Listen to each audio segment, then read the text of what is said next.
Le sifflet du train déchirait la nuit comme le cri d'un animal blessé alors qu'il traversait à toute vitesse la campagne de Massachusetts. Vous vous êtes précipité contre les vitres du wagon, transformant le verre en une toile d'ombre mouvante. À l'intérieur, Abigail Reed pressait sa main gantée contre la douleur glaciale, regardant les éclairs illuminer le paysage qui défilait en brefs flashs électriques. Son cœur battait à tout rompre dans sa poitrine, alors qu'elle jetait un regard par-dessus son épaule pour la centième fois. Les autres passagers, un couple de personnes âgées somnolentes, une mère avec deux enfants endormis et un vendeur plongé dans ses papiers, ne lui prêtaient aucune attention. Pourtant, elle ne pouvait se défaire du sentiment d'être traquée, d'avoir des yeux qui la surveillaient dans l'obscurité. Les doigts d'Abigail se glissèrent vers le médaillon autour de son cou, dont le métal était chaud contre sa peau.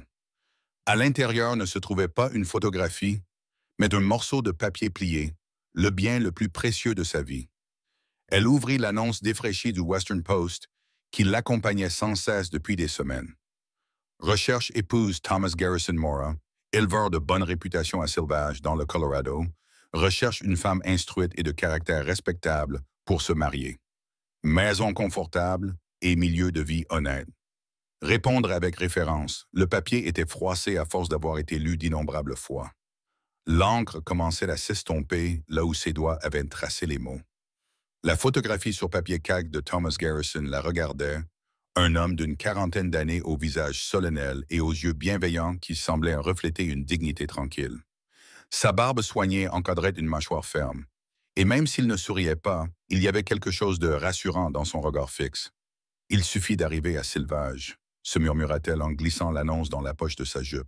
« Il suffit d'aller voir Thomas Garrison et tout ira bien. » Une secousse soudaine alors que le train prenait un virage fit glisser sa valise sur le siège. Abigail se précipita pour la rattraper, ses doigts s'agrippant à la poignée en cuir usé. Tout ce qu'elle possédait au monde se trouvait dans cette valise. Quelques vêtements, la Bible de sa mère, une poignée de livres et, caché sous un double fond, le carnet de recherche de son père. Le sifflet du train retentit à nouveau, suivi de l'annonce du conducteur. Approche de Boston. Gare de Boston dans 15 minutes. La tension monta dans l'estomac d'Abigail. Boston était l'endroit où elle devrait changer de train pour prendre celui en direction de l'ouest, la partie la plus dangereuse de son voyage.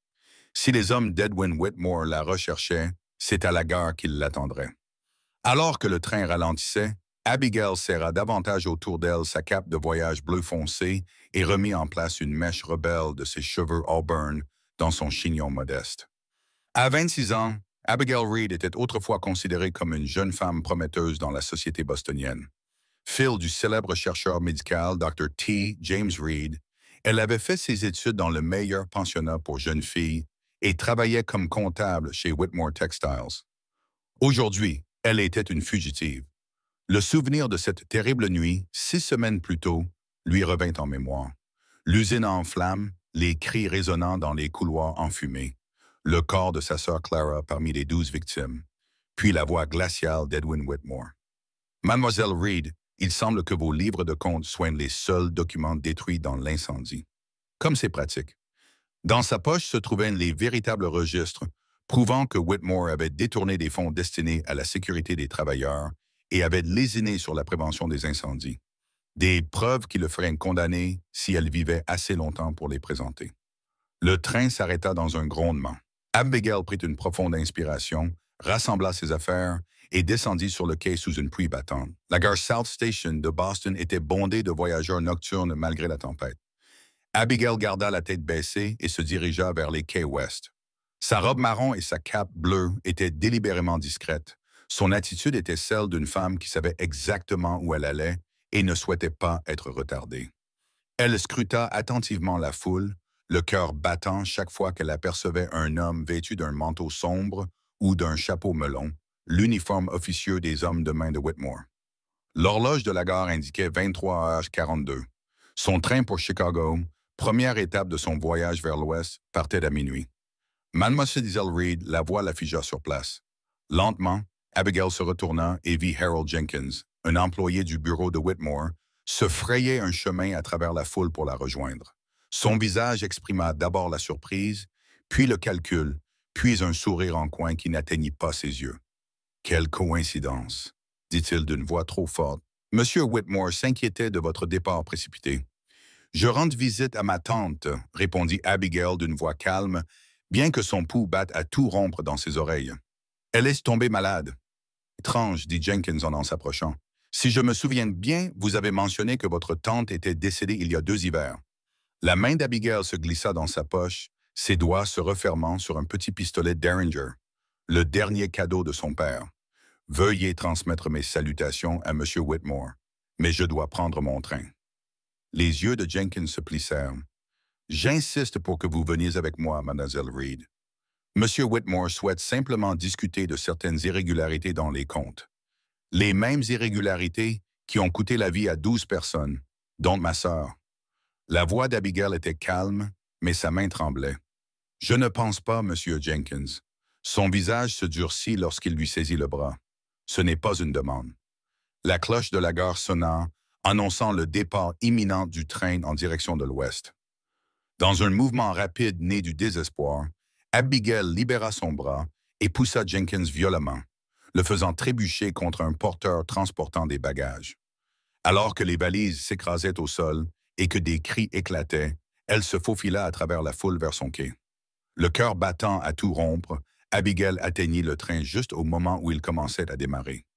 Un contrôleur l'aida à monter à bord avec à peine 1 seconde d'avance, et elle s'effondra sur le siège vide le plus proche, le sang battant dans ses oreilles. À travers la fenêtre, elle pouvait voir Jenkins se frayer un chemin à travers la foule, criant et pointant du doigt le train qui partait. Abigail se baissa, priant pour qu'il n'ait pas vu dans quel wagon elle était montée. Alors que le train prenait de la vitesse et s'éloignait de la gare, elle se permit de pousser un soupir de soulagement. Ce n'était pas fini. Jenkins allait envoyer un télégramme. Elle allait devoir changer ses plans, peut-être descendre à un arrêt plus tôt que prévu. Mais pour l'instant, elle s'était échappée. L'énormité de ce qu'elle avait fait la frappa de plein fouet. Il n'y avait plus de retour en arrière possible, plus de Boston, plus de postes d'enseignante, plus de rues familières ni de visages amicaux. Juste l'Ouest inconnu et la promesse d'un refuge auprès d'un inconnu dont elle ne connaissait le visage que par une photo. « S'il te plaît, sois réel », murmura-t-elle à l'image de Thomas Garrison dans son esprit. « S'il te plaît, sois aussi honorable que ta lettre le laisse entendre. » Alors que le train l'emmenait vers l'ouest dans la nuit orageuse, Abigail Reed ferma les yeux, non pas pour dormir, mais pour se souvenir exactement comment elle en était arrivée à cette situation désespérée.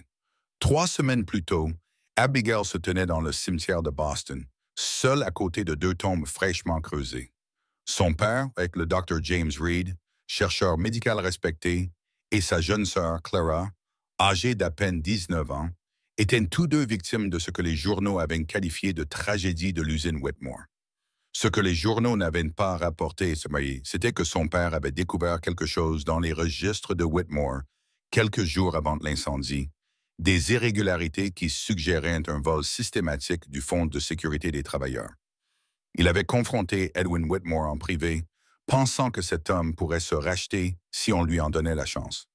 Le lendemain, James Reed avait été retrouvé mort d'une crise cardiaque apparente à son bureau. 3 jours plus tard, l'usine avait brûlé. « Je vais réparer ça », avait murmuré Abigail devant les tombes. « Je vous le promets à tous les 2. » Cette nuit-là, elle avait pris le cahier de recherche de son père contenant les copies des registres et les avait cachés pendant qu'elle élaborait un plan. Elle partirait vers l'ouest, loin de l'influence de Whitmore, puis enverrait les preuves aux autorités compétentes, peut-être à ce journaliste militant du Boston Herald, qui avait écrit des éditoriaux cinglants sur les accidents industriels. Mais lorsqu'elle revint à son modeste appartement ce soir-là, elle le trouva saccagé. Quelqu'un avait fouillé méthodiquement et minutieusement à la recherche de quelque chose qu'il n'avait pas trouvé. Cette nuit-là, alors qu'elle se blottissait dans une pension bon marché sous un faux nom, Abigail aperçut l'annonce dans un journal jeté. Thomas Garrison, de Sylvage, dans le Colorado, cherchait une épouse. Un plan désespéré se forma dans son esprit. Elle partirait vers l'ouest, non pas en tant qu'Abigail Reed, comptable en fuite, mais comme une épouse par correspondance, à la recherche d'un nouveau départ. Sa réponse à Thomas Garrison était honnête sur la plupart des points. Son éducation, son caractère, son désir d'un nouveau départ. Elle avait inventé des références et omis la récente tragédie, mais s'était promis de lui dire la vérité une fois qu'elle serait en sécurité, hors de portée de Whitmore. La réponse de Thomas arriva 2 semaines plus tard. Elle était aimable, directe et acceptante. Il lui avait proposé de lui envoyer de l'argent pour son voyage, mais elle avait refusé, préférant utiliser le reste de ses économies. Ils avaient convenu de se retrouver à la gare de Silvage le 15 octobre à 28 heures. À présent, alors que le train la transportait vers l'ouest dans la nuit, cette rencontre lui semblait être son seul espoir, et encore, un espoir bien fragile. Elle n'avait aucun moyen de savoir si Thomas Garrison était vraiment l'homme honorable qu'il semblait être, ou si elle fuyait un danger pour en rencontrer un autre. 3 jours et 4 changements de train plus vers Abigail était assise dans un wagon poussiéreux de Denver and Rio Grande, dernière étape de son voyage vers Silvage. De la fenêtre, le territoire du Colorado s'étendait à perte de vue, avec ses prairies dorées ondulantes et ses montagnes violettes au loin. Le paysage ne ressemblait en rien à ce qu'elle avait connu dans le Massachusetts. Vaste, ouvert, à la fois magnifique et intimidant dans son vide. Le train devait arriver à Silvage à 14 heures, heure à laquelle Thomas Garrison l'attendrait. Abigail lissa sa robe froissée par le voyage, regrettant de ne pas avoir quelque chose de plus frais à porter pour leur première rencontre. Ses cheveux s'étaient défaits après plusieurs jours passés dans le train, et la fatigue avait laissé des cernes sous ses yeux gris. « C'est votre première fois dans l'Ouest, mademoiselle? » Abigail sursauta et se retourna pour trouver un conducteur âgé debout dans l'allée à côté de son siège. Son visage buriné était aimable sous une moustache blanche soigneusement taillée. « Est-ce que si évident? » demanda-t-elle avec un petit sourire. La plupart des gens de l'Est ont le même regard lorsqu'ils voient le territoire pour la première fois, répondit-il en lui rendant son sourire. Comme s'il ne savait pas s'il devait être émerveillé ou terrifié. Peut-être un peu des deux, admit Abigail. Silvage, c'est ça. Le conducteur consulta sa montre de poche. Nous devrions arriver à l'heure, cependant. Nous avons un peu de retard. Nous avons eu des problèmes avec le moteur à Kansas City. Le cœur d'Abigail se serra. Nous avons du retard. Combien? Oh, rien d'inquiétant. Environ 8 heures. Nous arriverons vers 10 heures demain matin au lieu de 14 heures aujourd'hui. Il s'interrompit, remarquant son désarroi. Quelqu'un vient de vous chercher, mademoiselle? Oui, répondit faiblement Abigail. Quelqu'un doit venir me chercher à 14 heures aujourd'hui. L'expression du conducteur s'adoucit. Si c'est un membre de votre famille, ils attendront. Sinon, Silvage n'est pas si grande qu'ils ne vous trouveront pas à votre arrivée. Mais ce n'était pas la pensée de manquer Thomas Garrison qui nouait l'estomac d'Abigail. C'était la prise de conscience que Jenkins ou d'autres hommes de Whitmore avaient peut-être envoyé un télégramme. Si elle arrivait en retard, si Thomas n'était pas là pour l'accueillir immédiatement, elle se força à sourire. Tout ira bien, j'en suis sûr. Alors que le conducteur s'éloignait, Abigail se retourna vers la fenêtre, regardant le coucher de soleil peindre la prairie de nuances dorées et cramoisies. Avec 8 heures de retard, elle arriverait dans une ville inconnue, seule et vulnérable, sans aucune garantie que Thomas Garrison l'attendrait encore. « Encore une nuit, » se murmura-t-elle.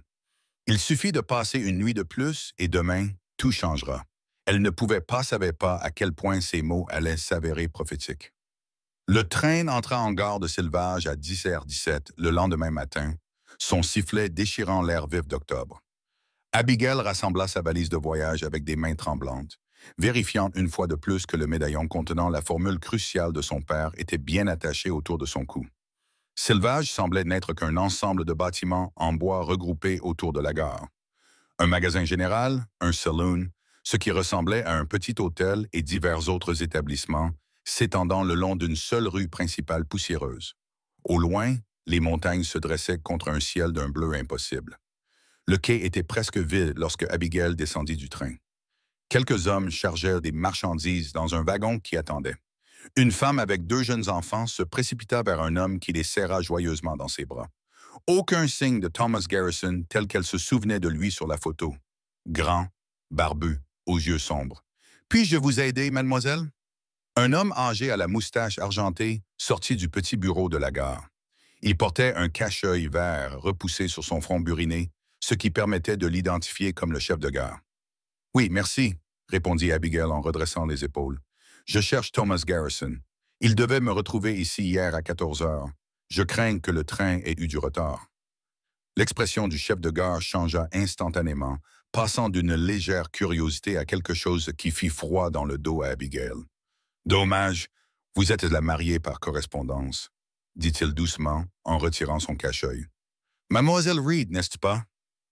Oui, répondit-elle, le cœur battant à tout rompre, envahi par une peur indéfinissable. Monsieur Garrison est-il ici? Je sais que je suis en retard, mais le train, mademoiselle Reed, dit le chef de gare en tordant son cache-œil entre ses mains.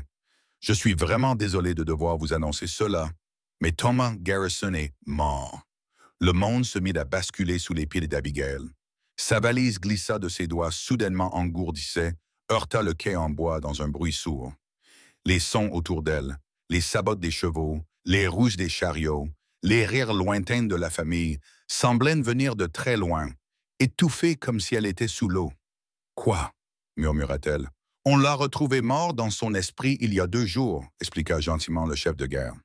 Il y a eu un effondrement dans l'un des tunnels. Quand ils l'ont déterré, il était trop tard. Il y a 2 jours, alors qu'elle était dans un train filant vers l'ouest, son dernier espoir de refuge mourait sous des tonnes de roches et de terre.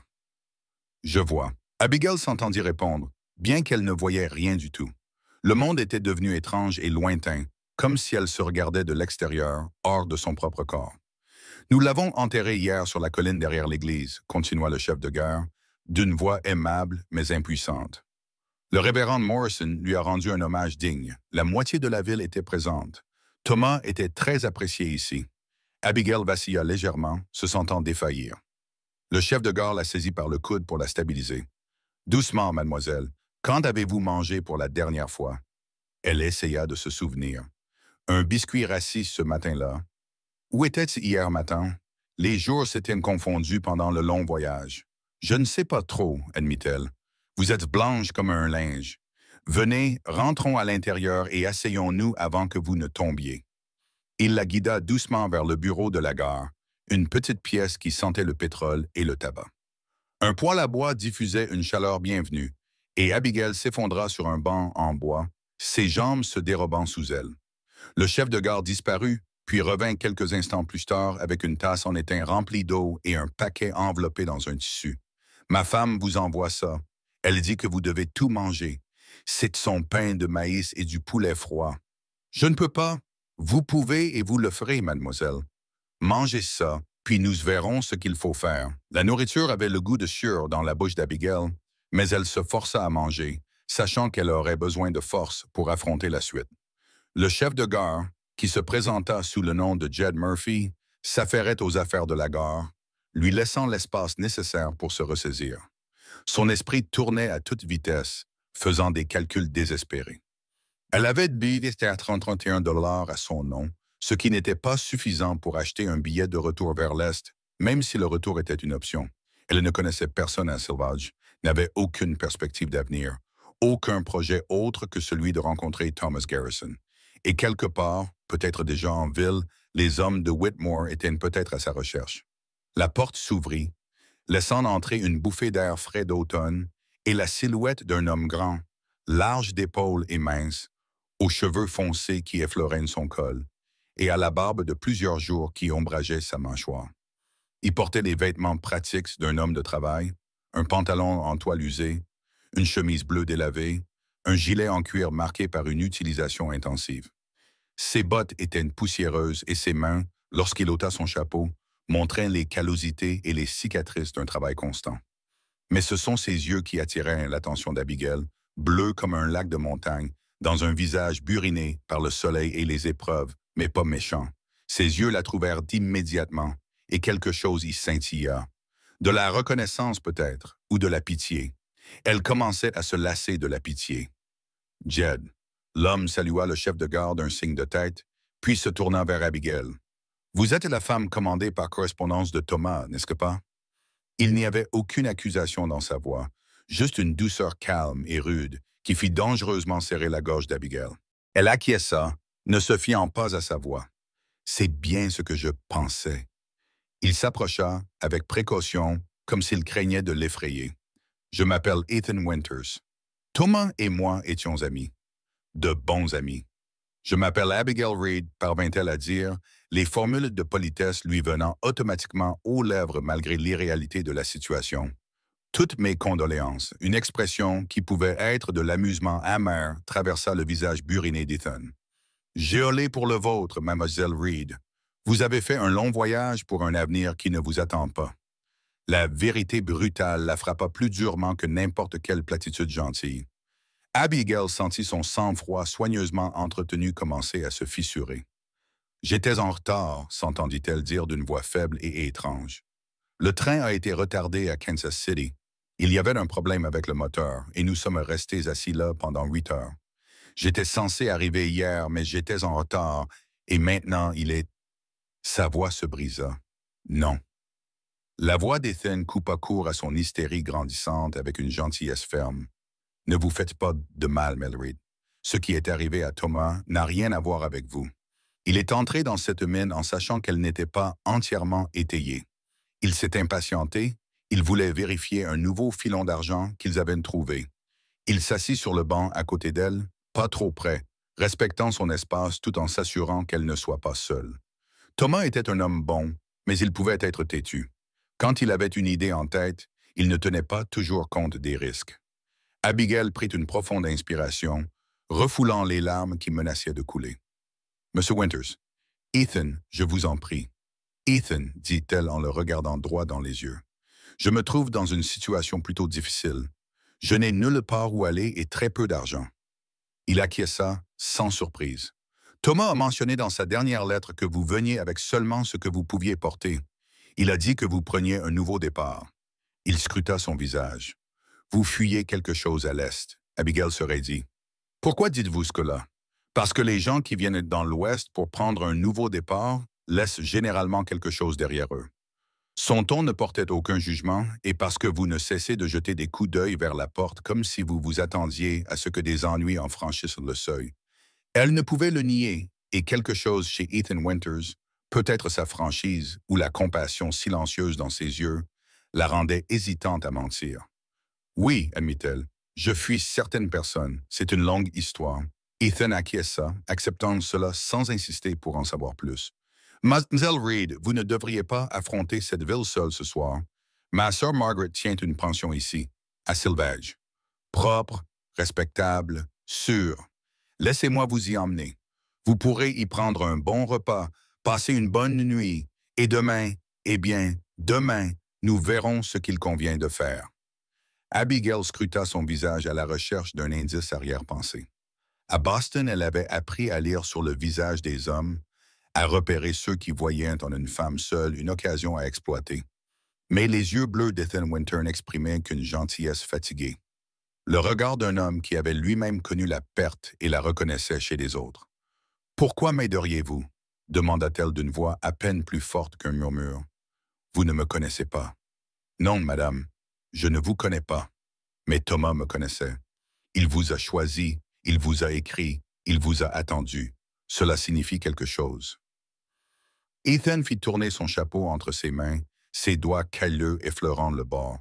« Et ma mère, que Dieu ait son âme, m'a appris qu'on ne laisse pas une femme seule dans une ville étrangère, sans nulle part où aller.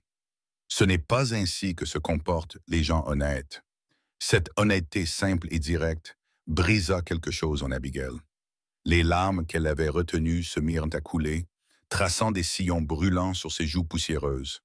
Elle les essuya précipitamment, gênée par cette démonstration de faiblesse devant des étrangers. « Je m'excuse, dit-elle d'une voix étranglée. Je ne suis pas comme ça d'habitude.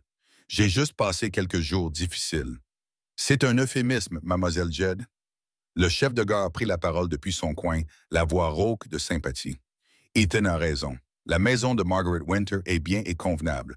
Vous y serez en sécurité. » Abigail prit une inspiration tremblante et acquiesça. Quel autre choix avait-elle vraiment? Elle ne pouvait pas rester toute la nuit dans le bureau de la gare, et elle n'avait certainement pas les moyens de se payer une chambre dans l'un des hôtels de la ville, à supposer qu'ils acceptent une femme seule.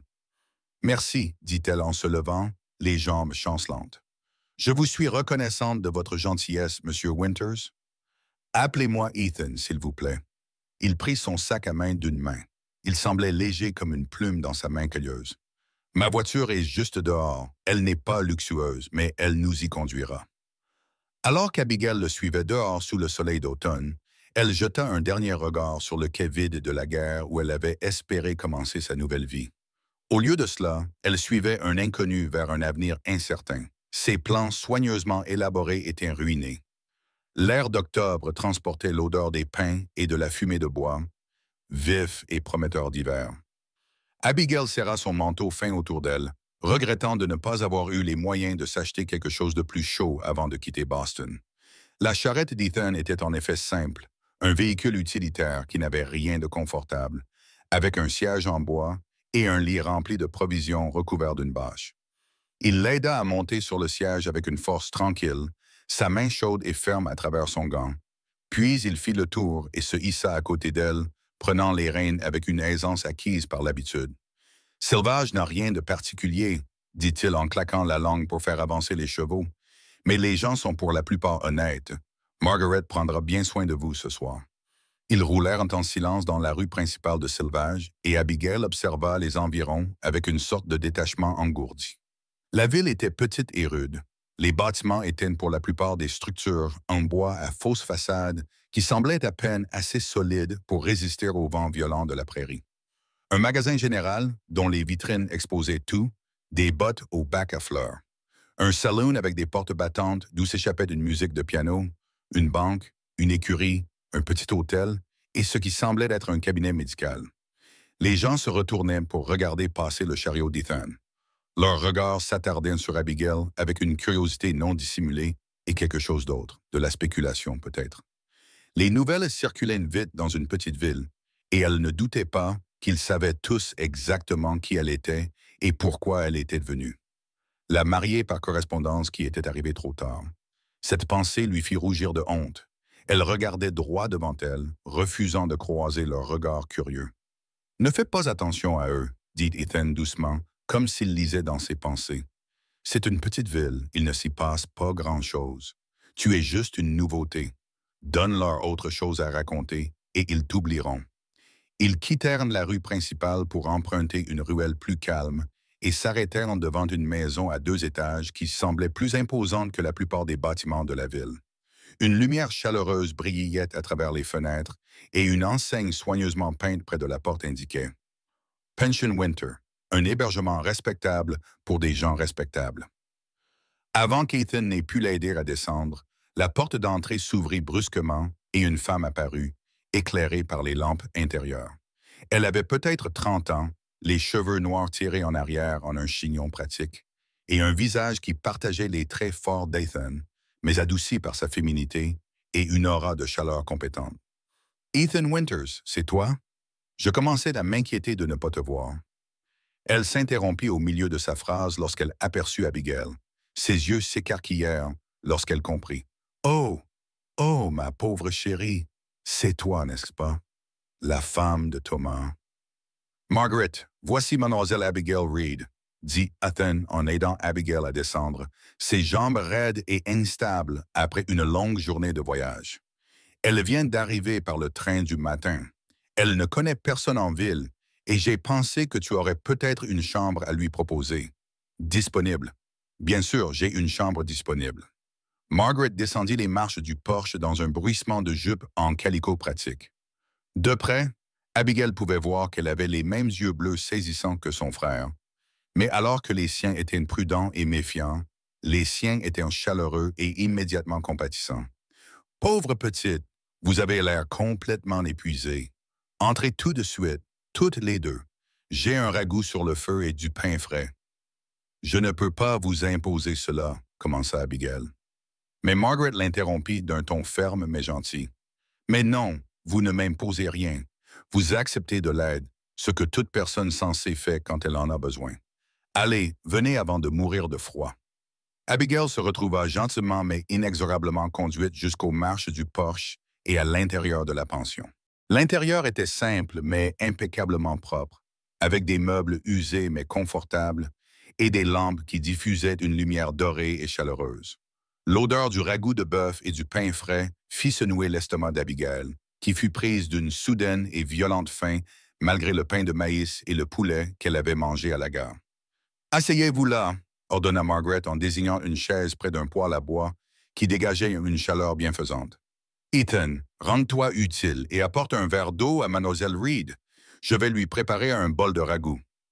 Abigail s'affala sur la chaise, trop épuisée pour protester davantage. La chaleur du poêle lui imprégna les os, et elle se rendit compte qu'elle tremblait, non plus à cause du froid, mais à cause du choc et de la tension accumulée au cours de la journée. Ethan apparut avec un verre d'eau en une tasse d'eau, qu'Abigail accepta avec gratitude. Leurs doigts se frôlèrent brièvement, et elle fut à nouveau frappée par la chaleur et la fermeté de sa main, calleuse à force de travailler dur, mais réconfortante par sa solidité. « Merci, murmura-t-elle. Il hocha la tête et s'éloigna, lui laissant de l'espace tout en restant à proximité. Abigail ne pouvait empêcher de remarquer que son regard revenait sans cesse vers elle, l'observant avec une attention qui n'était pas intrusive, mais certainement bienveillante. Margaret s'affairait avec une énergie efficace, versant du ragoût dans un bol et coupant de grosses tranches d'un pain qui semblait tout droit sorti du four. « Tenez, mangez ça, dit-elle en mettant le bol et le pain dans les mains d'Abigail. Ne vous souciez pas des bonnes manières ou de faire la conversation. Mangez, c'est tout. Le ragoût était riche et savoureux, épais, avec du bœuf et des légumes, et le pain était moelleux et chaud. Abigail mangea d'abord machinalement, puis avec une faim croissante, son corps lui rappelant qu'elle n'avait presque rien mangé depuis des jours. Margaret et Ethan la laissèrent manger en paix, discutant tranquillement à travers la pièce. « Je suis allé au ranch aujourd'hui pour vérifier que tout allait bien, » disait Ethan. « Le bétail a l'air en bonne santé, mais il va bientôt falloir quelqu'un pour gérer l'endroit. »« Qu'est-ce qui va lui arriver? » demanda Margaret. « Il sera probablement mis en vente. C'est une belle propriété. Quelqu'un voudra l'acheter. » Abigail finit son ragoût et posa son bol, se sentant un peu mieux. Margaret apparut immédiatement avec une tasse de thé chaud qu'elle mit dans les mains d'Abigail. « Bon, » dit Margaret en tirant une chaise et en s'asseyant en face d'Abigail avec l'air d'une femme prête à affronter les problèmes de front. « Parlons des aspects pratiques. Vous avez subi un choc terrible et vous allez avoir besoin de temps pour réfléchir à la suite. Vous pouvez rester ici aussi longtemps que vous le souhaitez. Je demande 2 $ par semaine pour le gîte et le couvert, repas compris. »« 2 $, répéta faiblement Abigail. Même cette modeste somme épuiserait ses maigres économies en moins de 3 mois. Mais Margaret continua avec fermeté. « Nous pouvons trouver une solution. Si vous êtes prête à aider à la pension, à cuisiner, à nettoyer, ce genre de choses, je peux réduire considérablement le tarif. J'ai besoin d'aide de toute façon. » C'était une offre charitable, mais Abigail sentit ce qui lui restait de fierté s'y opposer. Elle avait travaillé pour tout ce qu'elle avait à Boston sans demander l'aumône à personne. Mais quel autre choix avait-elle maintenant? « C'est très gentil, dit-elle prudemment. Mais je ne peux pas profiter de votre générosité. »« Tu ne profites de rien. » Ethan prit la parole depuis l'endroit où il se tenait près de la cuisinière, les bras croisés sur son large torse. « Margaret t'offre du travail en échange du gîte et du couvert.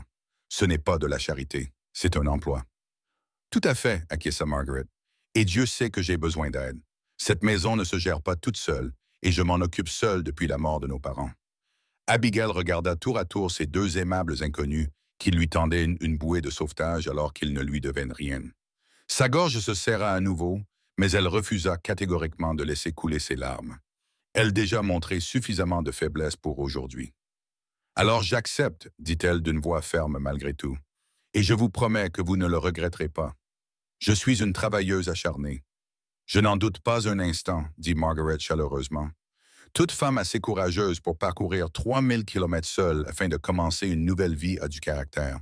« Courageuse ou stupide? » dit Abigail avec une pointe d'amertume. « Je ne sais pas trop. »« Courageuse, » dit Ethan avec fermeté. « Sans aucun doute courageuse. » Leurs regards se croisèrent à travers la pièce et quelque chose passa entre eux. Un moment de compréhension, de reconnaissance mutuelle. Ethan Wenners avait connu la perte. Elle pouvait le voir dans la position de ses épaules et dans la façon dont le chagrin avait creusé des rides autour de ses yeux et de sa bouche. Il comprenait ce que l'on ressentait lorsque le monde basculait sous vos pieds, vous laissant lutter pour trouver un équilibre sur un terrain inconnu. « Eh bien, alors c'est réglé. » Margaret se leva, toujours pragmatique. « Laissez-moi vous montrer votre chambre, Mlle Reed. Vous avez besoin d'une bonne nuit de sommeil. Tout semble mieux le matin. Abigail doutait que quoi que ce soit puisse sembler mieux le matin, mais elle suivit Margaret dans un escalier étroit menant au deuxième étage. La pension comptait 6 chambres, expliqua Margaret. 4 étaient actuellement occupées par des hommes qui travaillaient, tous respectables, tous discrets. Une était celle de Margaret et une autre allait désormais être celle d'Abigail. Elle est petite mais propre, dit Margaret en ouvrant une porte au bout du couloir. Je change les draps chaque semaine et il y a de l'eau fraîche dans le pichet. Les toilettes sont à l'arrière et il y a une salle de bain en bas si vous voulez prendre un vrai bain. Je peux vous faire chauffer de l'eau le matin. La chambre était effectivement petite, à peine assez grande pour accueillir un lit étroit, un lavabo et une simple chaise en bois. Mais elle était impeccablement propre. Le lit était fait avec des draps blancs impeccables et une couette délavée à motif d'alliance. Une seule fenêtre donnait sur la prairie qui s'assombrissait. « C'est parfait, dit Abigail sincère. Après les trains bondés et bruyants, cet espace simple lui semblait être un palais. « Merci, Mal Winters. Appelez-moi simplement Margaret, je vous en prie. Nous travaillerons ensemble après tout. Inutile d'être formel. » Margaret serra doucement l'épaule d'Abigail. « Reposez-vous maintenant. Nous parlerons davantage demain matin de ce qu'il y a à faire ici. » Une fois Margaret partie, Abigail s'affala sur le bord du lit et s'autorisa enfin à rester simplement assise en silence. Les événements de la journée déferlèrent sur elle comme des vagues. L'arrivée à Sauvage, la terrible nouvelle concernant Thomas Garrison, là. Cette petite pièce sécurisée où elle pouvait se reposer. Thomas Garrison était prêt. Elle était seule dans une ville inconnue, à 5000 kilomètres de tout ce qu'elle connaissait. Et pourtant, elle était là. Elle avait survécu au voyage, survécu à la terrible nouvelle, survécu à sa première soirée à Sylvage. C'était déjà quelque chose, non? Une base, aussi fragile soit-elle, sur laquelle construire la suite. Abigail enfila sa chemise de nuit, le seul autre vêtement qu'elle avait dans son sac à part la robe qu'elle portait, et tressa ses cheveux pour dormir. Elle se lava le visage dans le lavabo, regardant l'eau devenir grise à cause de la poussière et de la saleté du voyage. Dans le petit miroir au-dessus du lavabo, son reflet la regardait. Une femme de 26 ans aux cheveux auburn, aux yeux gris et au visage assez agréable mais sans particularité. Une femme qui avait tout misé sur la promesse d'un inconnu et qui avait perdu. « Mais je suis toujours là, pensa-t-elle. Je suis toujours debout. » Ce n'était pas grand-chose, mais c'était déjà ça. Elle se glissa entre les draps frais et éteignit la lampe, plongeant la pièce dans l'obscurité. À travers les murs fins, elle pouvait entendre le murmure des voix. Margaret et Ethan discutaient toujours en bas. Elle se demandait ce qu'ils disaient à son sujet. Cette complication inattendue qui était arrivée avec le train du matin. Malgré son épuisement, le sommeil la fuyait. Abigail était allongée dans l'obscurité, l'esprit en ébullition. Que ferait-elle? Combien de temps pourrait-elle rester ici à travailler pour Margaret? Et ensuite, économiser assez d'argent pour aller où? Retourner à Boston? Elle ne pouvait pas envisager cela. Retourner à l'usine et à la pauvreté écrasante qu'elle avait à peine échappé. Partir vers l'ouest, en Californie, avec quel argent? Les questions tournaient en boucle dans sa tête sans lui apporter de réponse. Au petit matin, la fatigue finit par avoir raison d'elle et elle sombra dans un sommeil agité, hantée par des rêves de bâtiments en feu et d'hommes en manteaux sombres qui la poursuivaient à travers des gares sans fin. Elle se réveilla à la lumière du petit matin qui filtrait à travers la fenêtre et à l'odeur du café et du bacon qui flottait depuis l'étage inférieur. Pendant un instant, elle fut désorientée, incapable de se rappeler où elle se trouvait. Puis, la mémoire lui revint d'un coup. Sylvage Thomas Garrison était mort. Plus d'avenir, plus de projets, nulle part où aller. Abigail s'habilla rapidement avec la même robe usée par le voyage. Elle devrait la laver bientôt. C'était la seule qu'elle avait. Elle s'aspergea le visage d'eau. Son reflet dans la lumière du matin semblait hagard. Elle avait des cernes sous les yeux et la peau pâle. Elle se pinça les joues pour leur donner un peu de couleur, attacha ses cheveux en un simple chignon et descendit. La pièce principale de la pension servait à la fois de salon et de salle à manger. Une longue table occupait la majeure partie de l'espace, et Margaret y disposait les assiettes et les couverts avec une efficacité acquise par l'habitude. Elle leva les yeux lorsque Abigail apparut et lui sourit chaleureusement. « Bonjour, j'allais justement venir te réveiller. Du café, s'il te plaît. dit Abigail avec gratitude en acceptant la tasse que Margaret lui tendait. Le café était fort et chaud, exactement ce dont elle avait besoin pour affronter cette journée, quelle qu'elle soit. Par la fenêtre, elle pouvait voir Sylvège s'animer dans la lumière du matin. Des hommes se rendaient au travail. Une femme avec un panier se dépêchait vers ce qui était probablement le magasin général. Un chien reniflait dans la rue boueuse. Les frontaliers ont déjà mangé et sont partis travailler, expliqua Margaret en posant une assiette d'œufs, de bacon et de grosses tranches de pain frit sur la table. La plupart d'entre eux sont des lève-tôt, mais je garde toujours quelque chose au chaud pour les retardataires. Assieds-toi, mange. Abigail obéit, constatant que malgré tout, elle avait faim. La nourriture était simple mais bonne et elle mangea sans s'arrêter pendant que Margaret s'affairait à faire la vaisselle et à ranger. Margaret finit par dire, en s'installant dans un fauteuil en face d'Abigail avec sa propre tasse de café. Nous devrions parler de la suite. Abigail posa sa fourchette et croisa le regard de Margaret. J'ai besoin de travail. Un vrai travail avec un vrai salaire. Je sais cuisiner, nettoyer, coudre, faire la lessive, tout ce qui est honnête. Je travaillais comme comptable à Boston, mais je doute qu'il y ait beaucoup de demandes pour cela ici. Margaret haussa les sourcils. Comptable? C'est inhabituel pour une femme.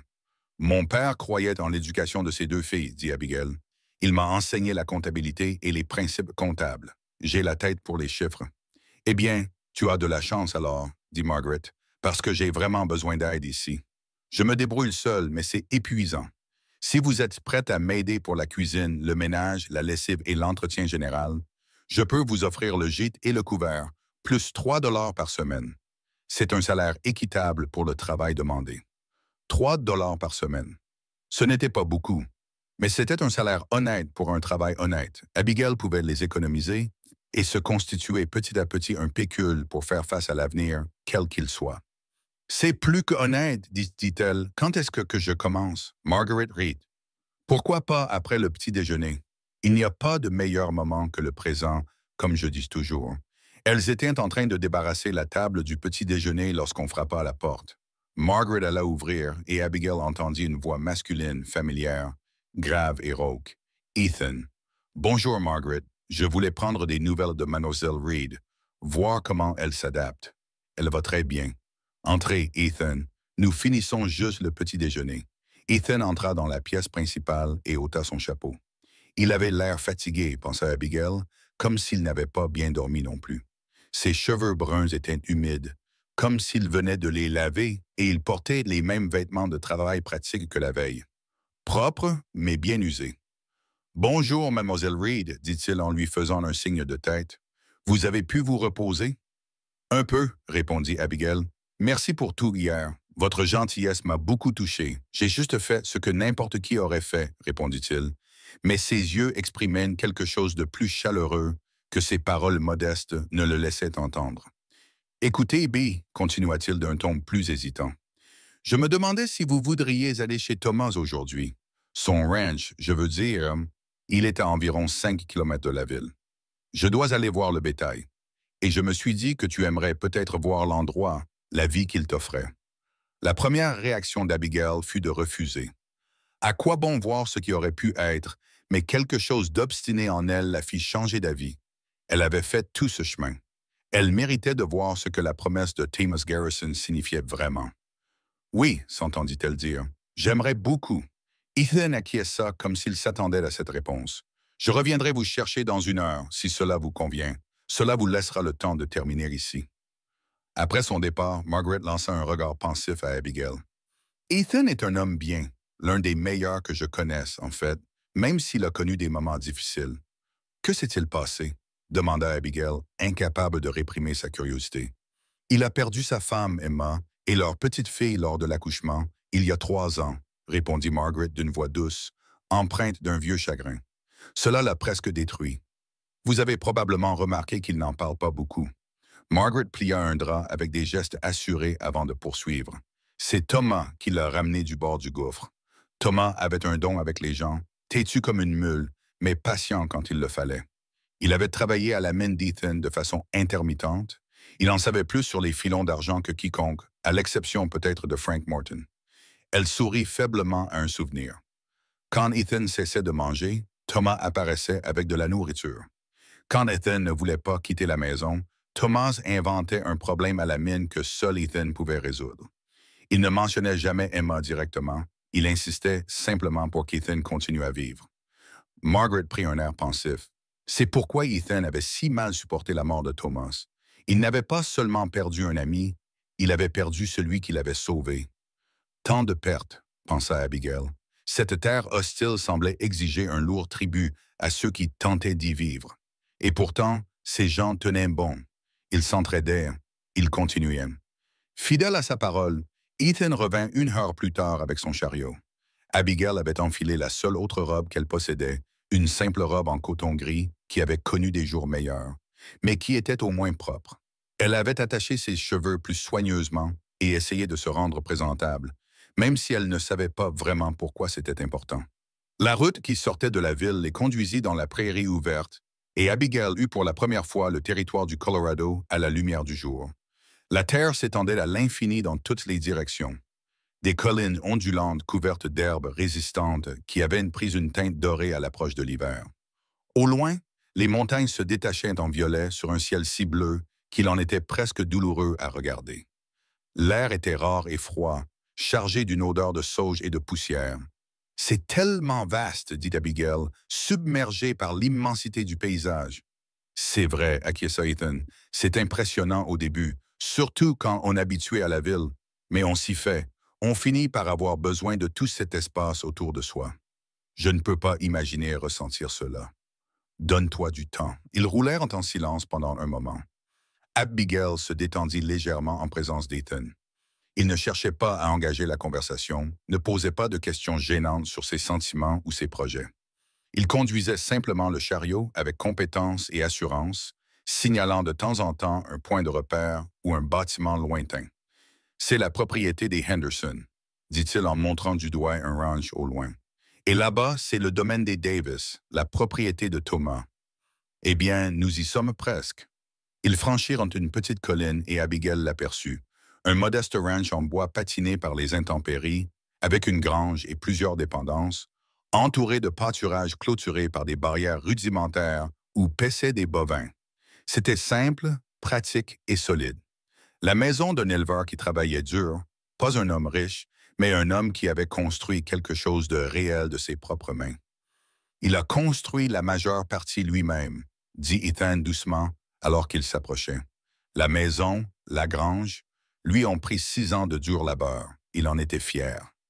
Il arrêta le chariot devant la maison et ils restèrent assis un moment en silence.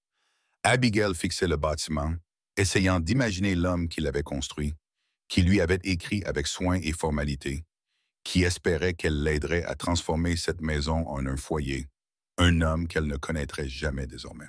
« Tu veux voir l'intérieur ?» demanda Ethan doucement.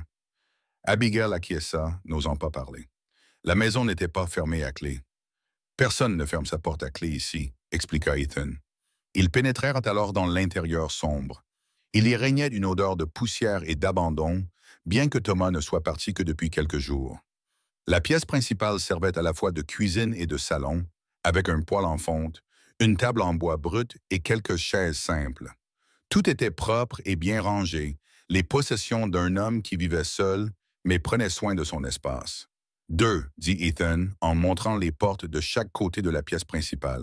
« La sienne est celle qu'il était en train de rénover pour toi, je suppose. » Abigail traversa lentement la maison, s'imprégnant de tout. La chambre que Thomas avait préparée pour elle contenait un lit, une coiffeuse et une commode.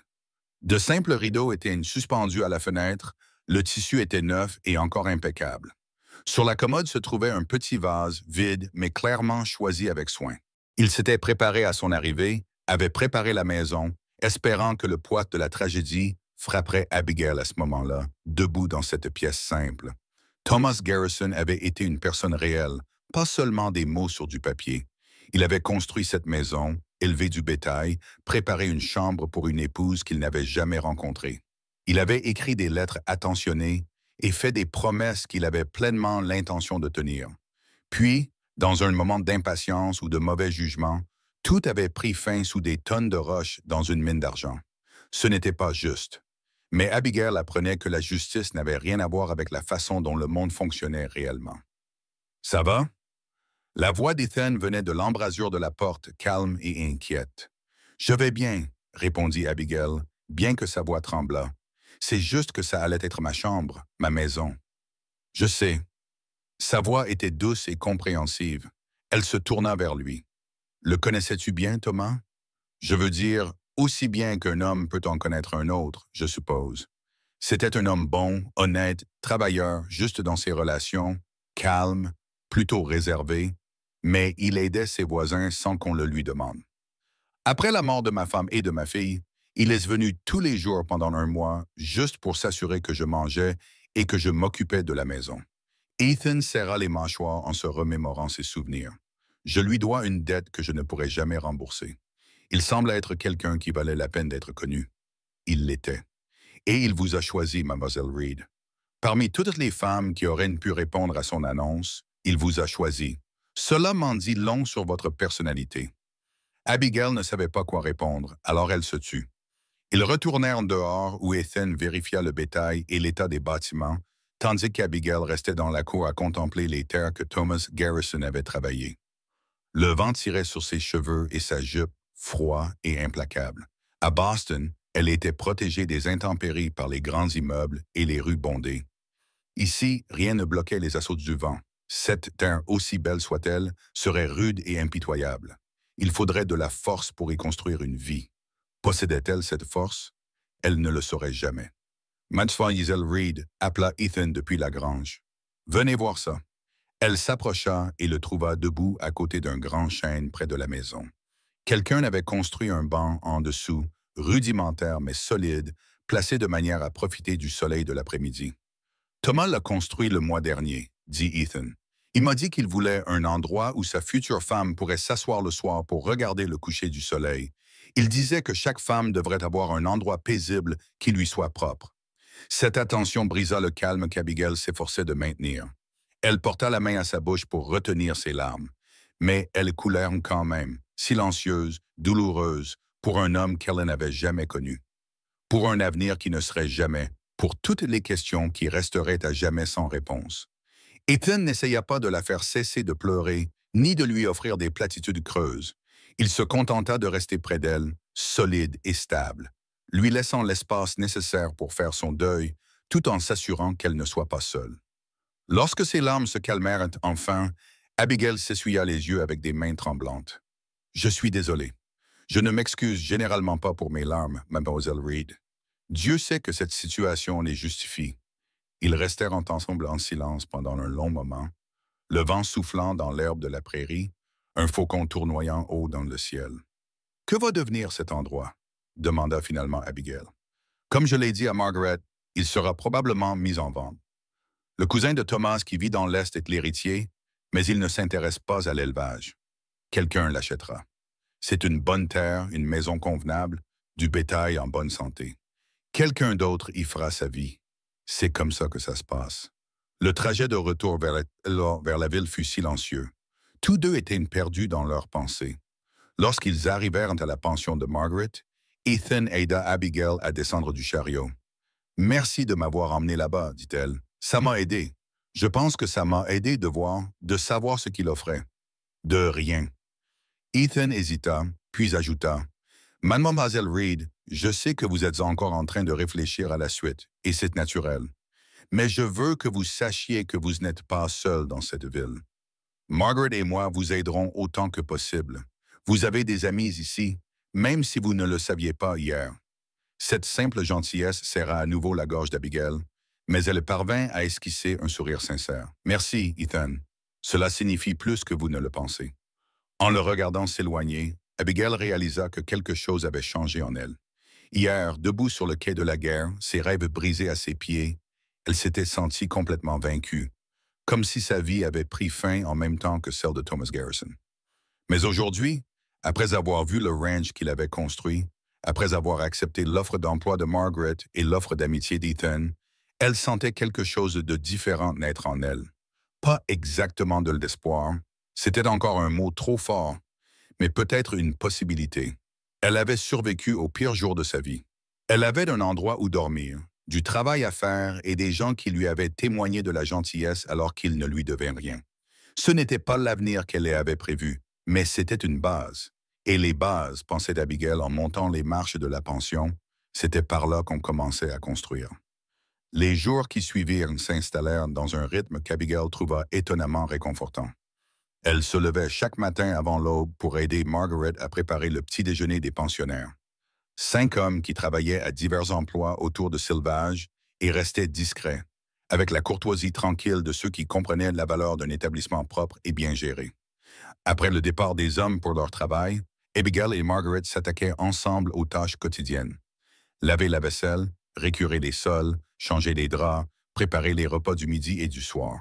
C'était un travail difficile qui laissait Abigail avec le dos endolori et les mains à vif, malgré le sein doux que Margaret insistait pour qu'elle s'en frotte les mains chaque soir.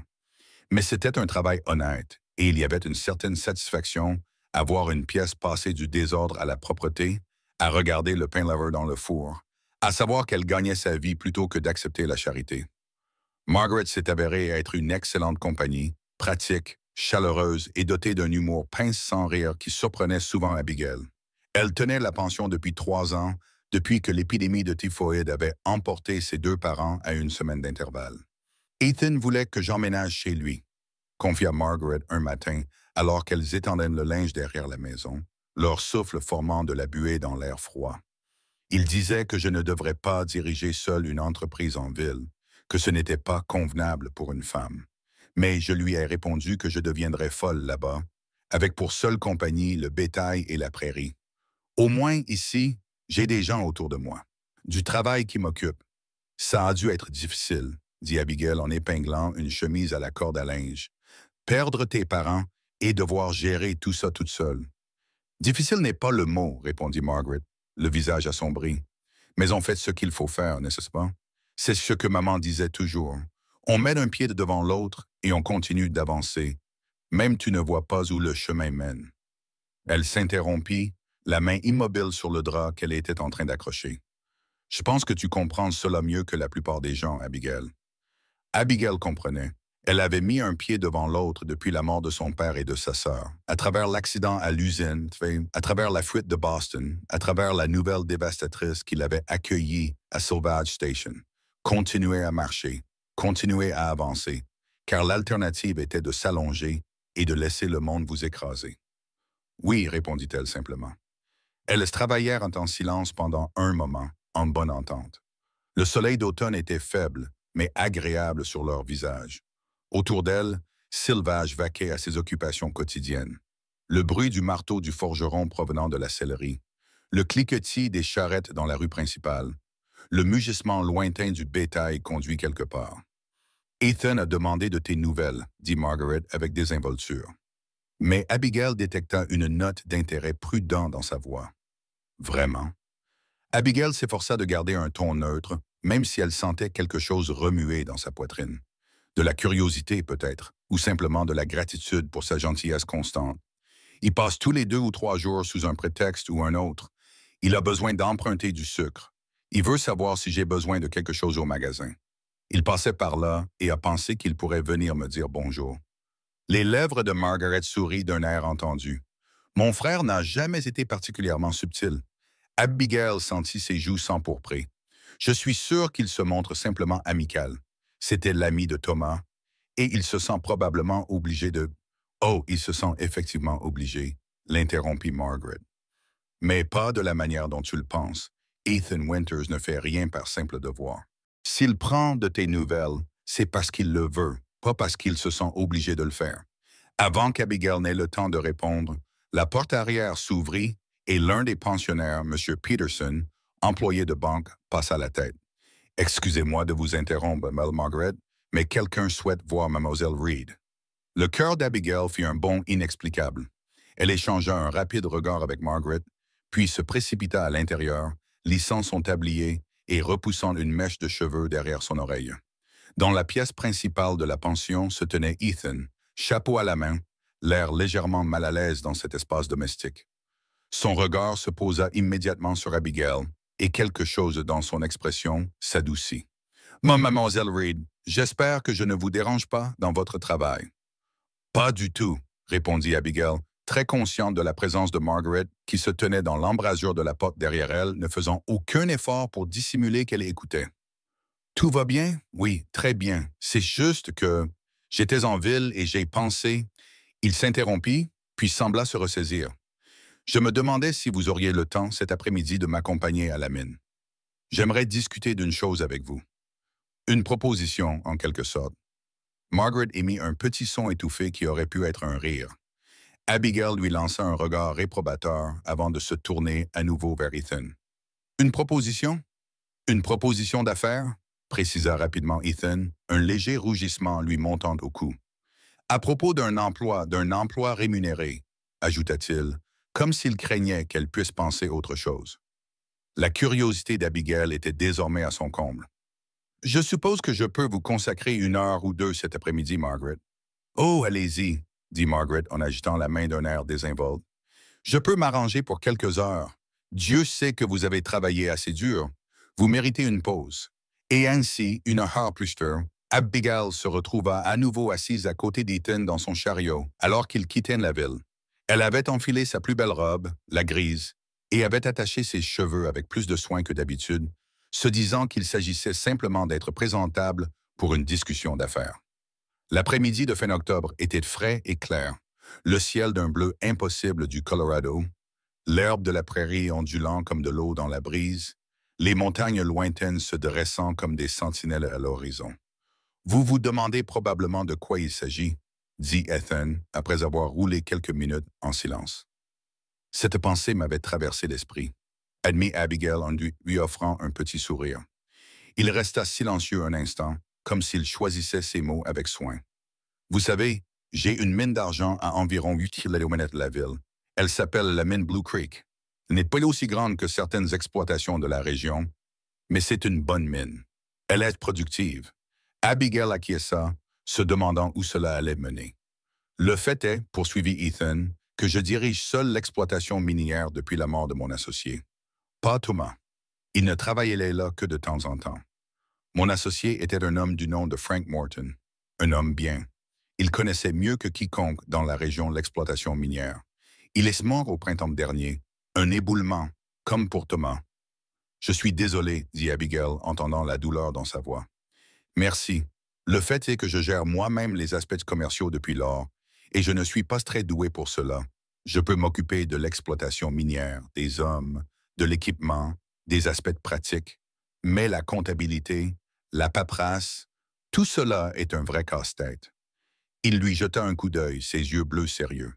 Margaret m'a dit que vous aviez travaillé comme comptable dans l'Est. Elle m'a dit, « Tu as la tête pour les chiffres. » Abigail ressentit un élan de surprise, suivi d'un éclair d'inquiétude. Margaret lui avait-elle dit autre chose sur les raisons pour lesquelles elle avait quitté Boston? Oui, confirma-t-elle prudemment. Dans une usine textile. Je vous offre un emploi, Mademoiselle Reed, un vrai emploi avec un salaire équitable, 15 $ par semaine pour commencer. Vous tiendriez les comptes de la mine. Vous vous occuperiez de la correspondance avec le bureau d'analyse de Denver. Vous gérerez la paie des ouvriers. J'ai un bureau à la mine qui n'est plus très utilisé ces derniers temps. Il serait à vous, 15 $ par semaine. C'était plus qu'Abigail n'avait jamais gagné à l'usine Whitmore. Plus de 5 fois ce que Margaret lui payait. C'était une petite fortune selon ses critères actuels. C'est très généreux, dit-elle en essayant de garder une voix calme. Mais puis-je vous demander pourquoi moi? Vous pourriez embaucher n'importe qui en ville ayant de l'expérience en comptabilité. Ethan resta silencieux un instant, guidant les chevaux autour d'un passage difficile du sentier. Parce que vous avez besoin de travailler et j'ai besoin d'aide. Parce que je sais que vous êtes une travailleuse acharnée, Margaret m'a dit tout ce que vous avez accompli à la pension. Il fit une pause, puis continua plus doucement. Et parce que Thomas vous faisait suffisamment confiance pour vous demander de partager sa vie, cela me dit que vous êtes quelqu'un qui mérite cette confiance. La mention de Thomas fit naître une douleur dans la poitrine d'Abigail. Elle était à Sylvage depuis près de 2 semaines maintenant, et la douleur aiguë de ce chagrin initial s'était émoussée pour laisser place à une douleur persistante, un sentiment d'occasion manquée. Elle s'était rendue une fois sur sa tombe, une simple stèle sur la colline derrière l'église, et y avait déposé des fleurs sauvages qu'elle avait cueillies dans la prairie. Je dois y réfléchir, dit finalement Abigail, et en parler à Margaret. Elle compte sur mon aide à la pension. Bien sûr, Prends tout le temps qu'il te faut. Ethan arrêta le chariot à un endroit où le terrain s'élevait légèrement, offrant une vue sur la prairie vallonnée. Mais pendant que tu y réfléchis, tu devrais peut-être voir l'endroit. La mine Blue Creek se trouvait juste après la prochaine colline. Un ensemble de bâtiments en bois s'agglutinait autour de l'entrée sombre d'un puits de mine creusé dans le flanc d'une colline. Contrairement à certains camps miniers rudimentaires qu'Abigail avait aperçus depuis le train lors de son voyage vers l'ouest, cette exploitation semblait bien organisée et solidement construite. Des hommes se déplaçaient avec détermination entre les bâtiments, poussant des chariots de minerais, transportant des outils, s'occupant des chevaux qui actionnaient des machines de levage. « Vous avez construit tout cela? » demanda Abigail, sincèrement impressionnée. « J'ai commencé avec Frank il y a 6 ans. Nous avons trouvé le premier filon d'argent par hasard pendant une partie de chasse. Il y avait une fierté tranquille dans sa voix. La satisfaction d'un homme qui avait créé quelque chose de substantiel à partir de rien. Ce n'est pas une grande exploitation comme celle du Nevada, mais elle est stable. Elle fournit du travail à une vingtaine d'hommes. Alors qu'il s'approchait du bureau de la mine, une petite cabane solide isolée des autres bâtiments, Abigail remarqua des détails qui suggéraient la longue absence d'une femme. Des papiers s'empilaient pêle-mêle sur toutes les surfaces. Des livres de comptes étaient empilés au hasard, recouverts d'une épaisse couche de poussière sur les étagères. Le bureau, bien que solide, était encombré de divers documents, d'échantillons de minerais et de ce qui semblait être plusieurs mois de correspondance. Ethan sembla lire dans ses pensées. Comme je l'ai dit, c'est le bazar. Je n'ai pas eu le temps de mettre de l'ordre dans tout ça, et franchement, je ne sais pas par où commencer, même si je le savais. C'était Frank qui s'occupait de tout ça.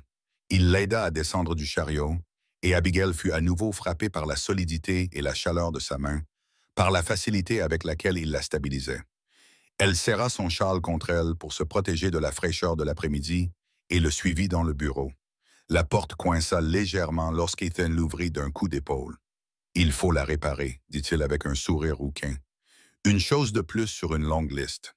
L'intérieur du bureau était sombre, les rideaux tirés pour se protéger du soleil. Tandis qu'Ethan se déplaçait dans le petit espace, ouvrant les rideaux et allumant une lampe, Abigail observa les lieux avec une consternation grandissante. L'homme n'avait pas exagéré l'état des lieux. Le bureau, qui aurait dû être un espace de travail fonctionnel, était encombré de papier, du matériel minier et divers objets qui semblaient avoir été posés là et oubliés. Une épaisse couche de poussière recouvrait toutes les surfaces et des toiles d'araignée pendaient dans les coins. Le bureau était à peine visible sous les piles de documents. « Je sais que ça a l'air mauvais, » dit Ethan, d'un ton presque apologétique. « Je vous avais prévenu. »« Ce n'est pas grave, » répondit Abigail machinalement, puis elle se reprit. « D'accord, c'est terrible, mais ce n'est rien qu'un peu d'organisation et de travail acharné ne puissent arranger. » Elle traversa le bureau, son esprit pratique cataloguant déjà ce qui devait être fait. L'espace en lui-même était bien construit et étonnamment spacieux pour un bureau minier. Une grande pièce à l'avant avec un bon bureau et plusieurs étagères, un petit poêle pour le chauffage et ce qui ressemblait à une minuscule pièce de rangement à l'arrière. « Les livres sont le pire, » expliqua Ethan en la suivant pendant qu'elle explorait les lieux. « Je ne sais même pas qui nous avons payé et qui nous n'avons pas payé. Certains hommes ont été patients, mais ils ne peuvent pas travailler éternellement pour des promesses. » Abigail s'approcha du bureau, incapable de s'en empêcher. Elle prit une pile de papier et les feuilleta. Des factures, des reçus, de la correspondance, tout était mélangé sans aucun système apparent. Au milieu de ce chaos, elle repéra une lettre à l'entête de la Denver Mining Authority, un avertissement concernant le dépôt tardif des rapports trimestriels. « C'est le chaos, » dit-elle, une note de véritable consternation dans la voix. « Je sais, » admit Ethan. « Non, je veux dire, c'est vraiment le chaos. Comment faites-vous pour fonctionner? »« Pas très bien, » répondit Ethan avec un rire nerveux. « J'ai probablement perdu de l'argent parce que je n'ai pas trouvé les bons documents quand j'en avais besoin. Et je sais que je suis en retard pour soumettre les rapports au bureau minier territorial. » Abigail posa les papiers et se tourna vers lui. Sa décision se cristallisait. L'offre était trop belle pour être refusée. Un travail significatif qui utilisait ses compétences, un salaire généreux qui lui permettrait de se constituer une véritable épargne et une place légitime à Sylvage au-delà de celle de la mariée par correspondance arrivée trop tard. Plus que cela, elle se surprit à vouloir sincèrement aider Ethan à mettre de l'ordre dans ce chaos, à lui rendre un peu de la gentillesse qu'il lui avait témoignée. Si j'acceptais ce poste, et je ne dis pas que je vais le faire, mais si je le faisais, j'aurais besoin d'un contrôle total sur le bureau et la paperasse. Je ne peux pas travailler efficacement si vous remettez en question chacune de mes décisions. Vous l'aurez, répondit immédiatement Ethan. Le bureau et les comptes seront entièrement sous votre responsabilité. Je resterai en dehors de votre chemin, sauf si vous avez besoin d'informations de ma part. Je serai une employée et pas... Elle s'interrompit, ne sachant pas trop comment exprimer ce qu'elle voulait dire. Vous voulez autre chose qu'une employée, termina Ethan à sa place. Je vous donne ma parole, mademoiselle Reed. Il s'agit d'un accord commercial pur et simple. J'ai besoin d'aide. Vous avez besoin de travail. C'est tout. Abigail scruta son visage à la recherche d'un signe de tromperie ou d'intention cachée. Mais ses yeux bleus rencontrèrent les siens avec assurance, honnête et claire. « Je vais devoir en discuter avec Margaret, » dit-elle. « Et je voudrais commencer par un essai d'1 mois. Si cela ne fonctionne pas pour nous deux, je veux savoir que je peux partir sans rancune.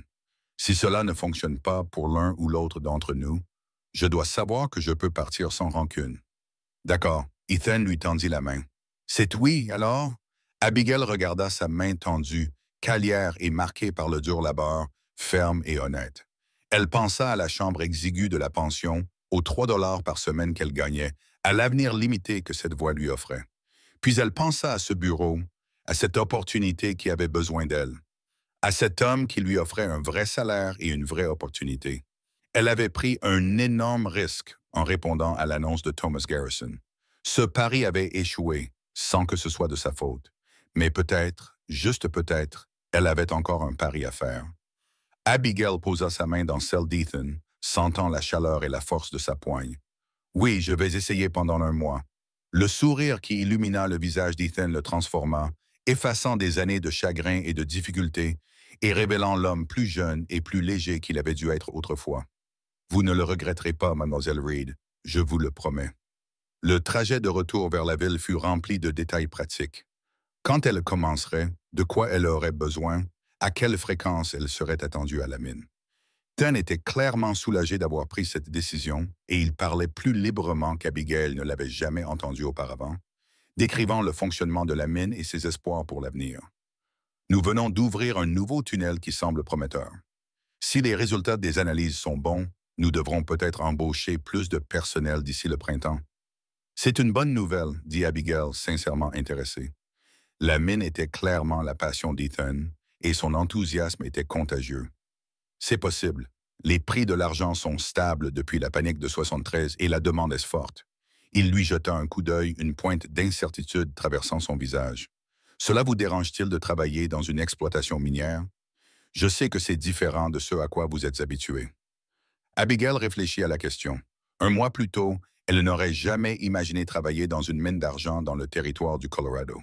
Mais bon, 1 mois plus tôt, elle n'aurait pas pu imaginer la plupart des événements qui s'étaient produits depuis. Les chiffres sont des chiffres, dit-elle finalement. Qu'ils représentent des mètres de tissu ou des onces d'argent, cela ne fait guère de différence pour la comptabilité.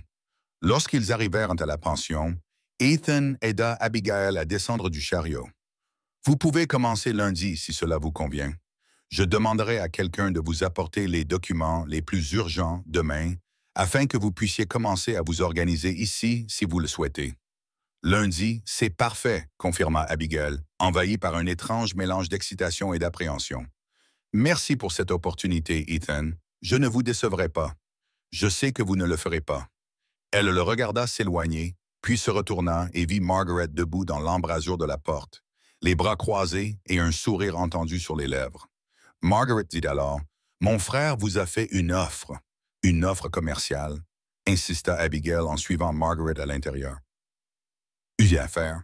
Le ton de Margaret suggérait qu'elle était profondément sceptique quant à cette description. « Quel genre d'affaire? Il m'a engagé pour gérer les comptes et la paperasse de la mine Blue Creek. 15 $ par semaine, » expliqua Abigail, incapable de dissimuler la fierté dans sa voix.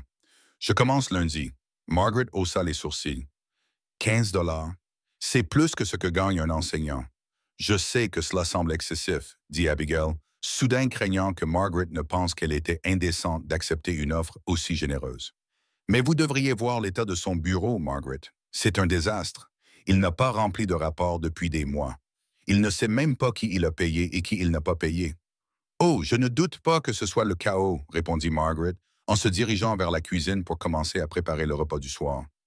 Ses mouvements étaient vifs et expérimentés. Cependant, je soulignais que la mine Blue Creek fonctionne depuis 6 ans et Keaton n'a jamais montré le moindre intérêt pour embaucher de l'aide pour le bureau jusqu'à présent.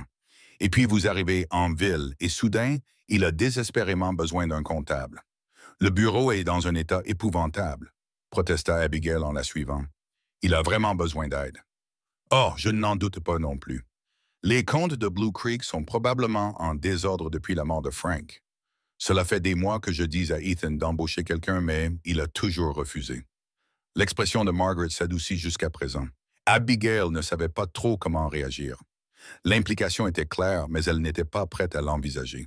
Elle connaissait Ethan Winters depuis moins de 2 semaines et, malgré sa gentillesse, il lui était encore largement étranger. De plus, elle était venue à Sylvage pour épouser un homme. Il lui semblait quelque peu irrespectueux d'en envisager un autre si tôt. « Margaret, je dois être honnête avec vous, » dit-elle en changeant de sujet. « Je ne pourrai plus aider autant à la pension une fois que j'aurai commencé à travailler à la mine. Je sais que nous avions un accord. » « Ne t'inquiète pas pour ça, » l'interrompit Margaret. « Je m'en sortais avant ton arrivée et je m'en sortirai après ton départ. Mais j'espère que tu resteras ici. J'ai pris goût à ta présence. » Abigail fut soulagée. Elle avait peur de décevoir Margaret après toute sa gentillesse. « Bien sûr, je resterai ici et j'aiderai autant que possible. Le soir, le week-end. » « Très bien. » Margaret lui tendit un saladier à tenir pendant qu'elle ajoutait les ingrédients pour le ragoût. « Maintenant, raconte-moi exactement ce que mon frère t'a dit lorsqu'il t'a proposé ce poste. Je veux tous les détails. » Le week-end passa dans une effervescence de préparatifs. Le samedi, un jeune homme de la mine livra plusieurs caisses de documents à la pension, comme promis. Abigail passa la majeure partie de la journée à les trier à la table à manger après que les pensionnaires eurent fini leur petit déjeuner, créant des piles bien ordonnées de différents types de documents. Factures, reçus, correspondances, registres de paie, rapports d'analyse. Plus elle les examinait, plus elle comprenait l'ampleur de la tâche qui l'attendait. La mine de Blue Creek était une exploitation importante et la paperasse avait été négligée pendant près de 6 mois. Certains hommes n'avaient pas été payés correctement depuis des semaines. Les rapports trimestriels destinés au bureau territorial des mines étaient en retard.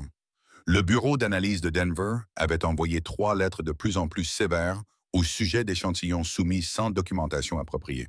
C'était un défi de taille, mais Abigail se sentait plutôt stimulée qu'accablée. C'était un travail qu'elle comprenait, un travail dans lequel elle excellait. Après des mois de peur et d'incertitude, il était extrêmement agréable de faire face à un problème qu'elle savait résoudre. Le dimanche, Abigail assista à la messe pour la première fois depuis son arrivée à Sylvage. La petite église en bois était bondée de villageois et d'éleveurs des environs, tous vêtus de leurs plus beaux habits du dimanche. Le révérend Morrison, un homme d'une 50aine d'années au visage aimable, prononça un sermon sur les nouveaux départs et les voies mystérieuses de Dieu, qui semblait presque taillé sur mesure pour la situation d'Abigail. Elle s'assit à côté de Margaret, très consciente des regards curieux des autres fidèles. Après le service, plusieurs femmes s'approchèrent d'elle, certaines pour lui souhaiter sincèrement la bienvenue, d'autres avec une curiosité à peine voilée. « Alors, c'est vous la mariée par correspondance qui est arrivée trop tard », dit une femme au regard perçant, sur un ton qui ressemblait presque à une accusation. « Je suis Abigail Reed », répondit Abigail d'un ton neutre, refusant d'être réduite à cette seule description. « Et maintenant, vous allez travailler pour Ethan Winters », poursuivit la femme, son ton suggérant quelque chose de scandaleux dans cet arrangement. « Oui, il a besoin d'une comptable et j'ai besoin d'un emploi. »« C'est très pratique, n'est-ce pas? » Webb Montgomery coupa Margaret d'une voix glaciale. « Je crois que votre mari vous cherche. Dépêchez-vous. » Madame Montgomery renifla d'un air désapprobateur, mais s'éloigna. Margaret leva les yeux au ciel. « Ne faites pas attention à Victoria Montgomery. Cela fait 2 ans qu'elle essaie de marier Ethan à sa nièce, et elle est amère qu'il ne soit pas intéressé. »« Je n'essaye pas d'épouser votre frère, » dit Abigail en baissant la voix. « Je le sais, vous le savez. Mais Victoria Montgomery croit ce qu'elle veut croire et on ne peut rien y faire. Margaret passa son bras sous celui d'Abigail. « Allez, rentrons à la maison. Demain est un grand jour. » Ce soir-là, alors qu'Abigail se préparait pour son premier jour à la mine de Blue Creek, elle ressentait un étrange mélange d'anticipation et d'appréhension. Elle quittait la sécurité et le confort familier de la pension de Margaret pour un nouveau poste, de nouvelles responsabilités, de nouveaux défis.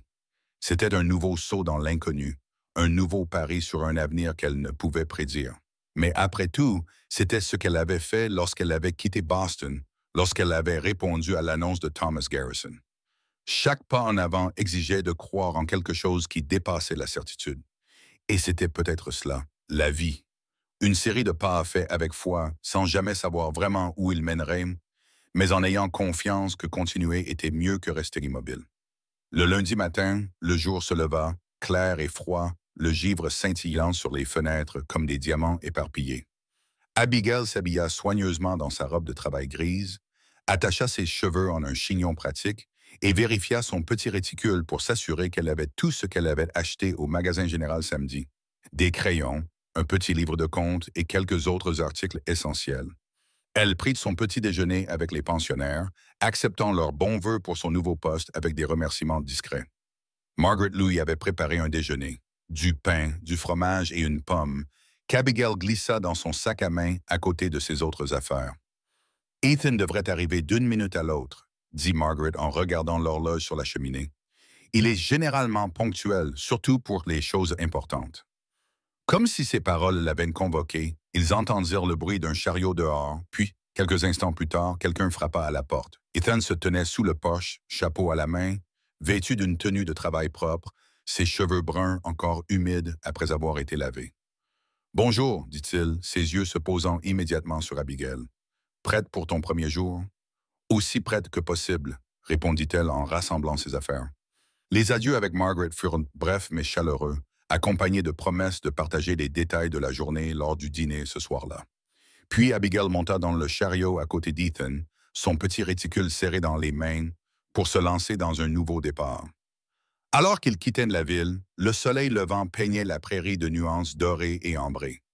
Abigail se surprit à étudier le profil d'Ethan, la ligne forte de sa mâchoire sous sa barbe naissante, le léger pli entre ses sourcils alors qu'il se concentrait sur la route, la façon dont la lumière du matin se reflétait dans ses cheveux foncés. Il n'était pas beau au sens conventionnel du terme, comme certains des hommes qu'elle avait connus à Boston, mais son visage avait quelque chose de fascinant, un caractère marqué par l'expérience, une force tempérée par la perte. « Tu es nerveuse ?» demanda-t-il en surprenant son regard. « Un peu ?» admit-elle. « Ne le sois pas. Les hommes de la mine sont des gens bien. Ils seront contents d'avoir quelqu'un pour mettre de l'ordre dans le chaos. La plupart d'entre eux ont une famille à nourrir. Ils veulent juste un salaire équitable pour un travail honnête. La mine de Blue Creek était déjà en effervescence lorsqu'ils arrivèrent. Les hommes se déplaçaient entre des bâtiments, s'appelaient les uns les autres, conduisaient les chevaux vers l'entrée de la mine où ils allaient actionner les équipements de levage. De la fumée s'élevait du bâtiment d'analyse où les échantillons de minerais étaient testés pour déterminer leur teneur en argent. Ethan aida Abigail à descendre du chariot, puis la conduisit vers le bureau. « J'ai fait nettoyer un peu les lieux hier, » dit-il en ouvrant la porte. « J'ai pensé que tu ne devrais pas avoir à te battre contre des toiles d'araignée pour ton premier jour. » En effet, le bureau avait l'air nettement mieux qu'il ne l'était lors de sa précédente visite. La poussière et les toiles d'araignée avaient disparu, les rideaux avaient été lavés et quelqu'un avait rangé les papiers qui encombraient le bureau en piles un peu plus ordonnées. Un feu brûlait dans le petit poêle, réchauffant l'atmosphère. « Merci, » dit Abigail, sincèrement touchée par ce geste. « C'est un bon début. » Ethan lui montra où étaient entreposées les fournitures, la présenta au contremaître de la mine, un homme âgé aux cheveux grisonnants nommé Harlan, qui l'accueillit avec un respect prudent, et lui expliqua le fonctionnement de base de la mine. Les hommes extrayaient le minerai d'argent de 3 tunnels principaux, le traitaient dans le hangar de concassage, puis envoyaient des échantillons au bureau d'analyse pour déterminer la teneur en argent. « La plupart de nos activités se font avec la monnaie de Denver, » expliqua Ethan. « Nous y expédions de l'argent raffiné 2 fois par mois lorsque la diligence passe. Les formalités administratives liées à ces expéditions sont probablement la chose la plus importante à régler en premier.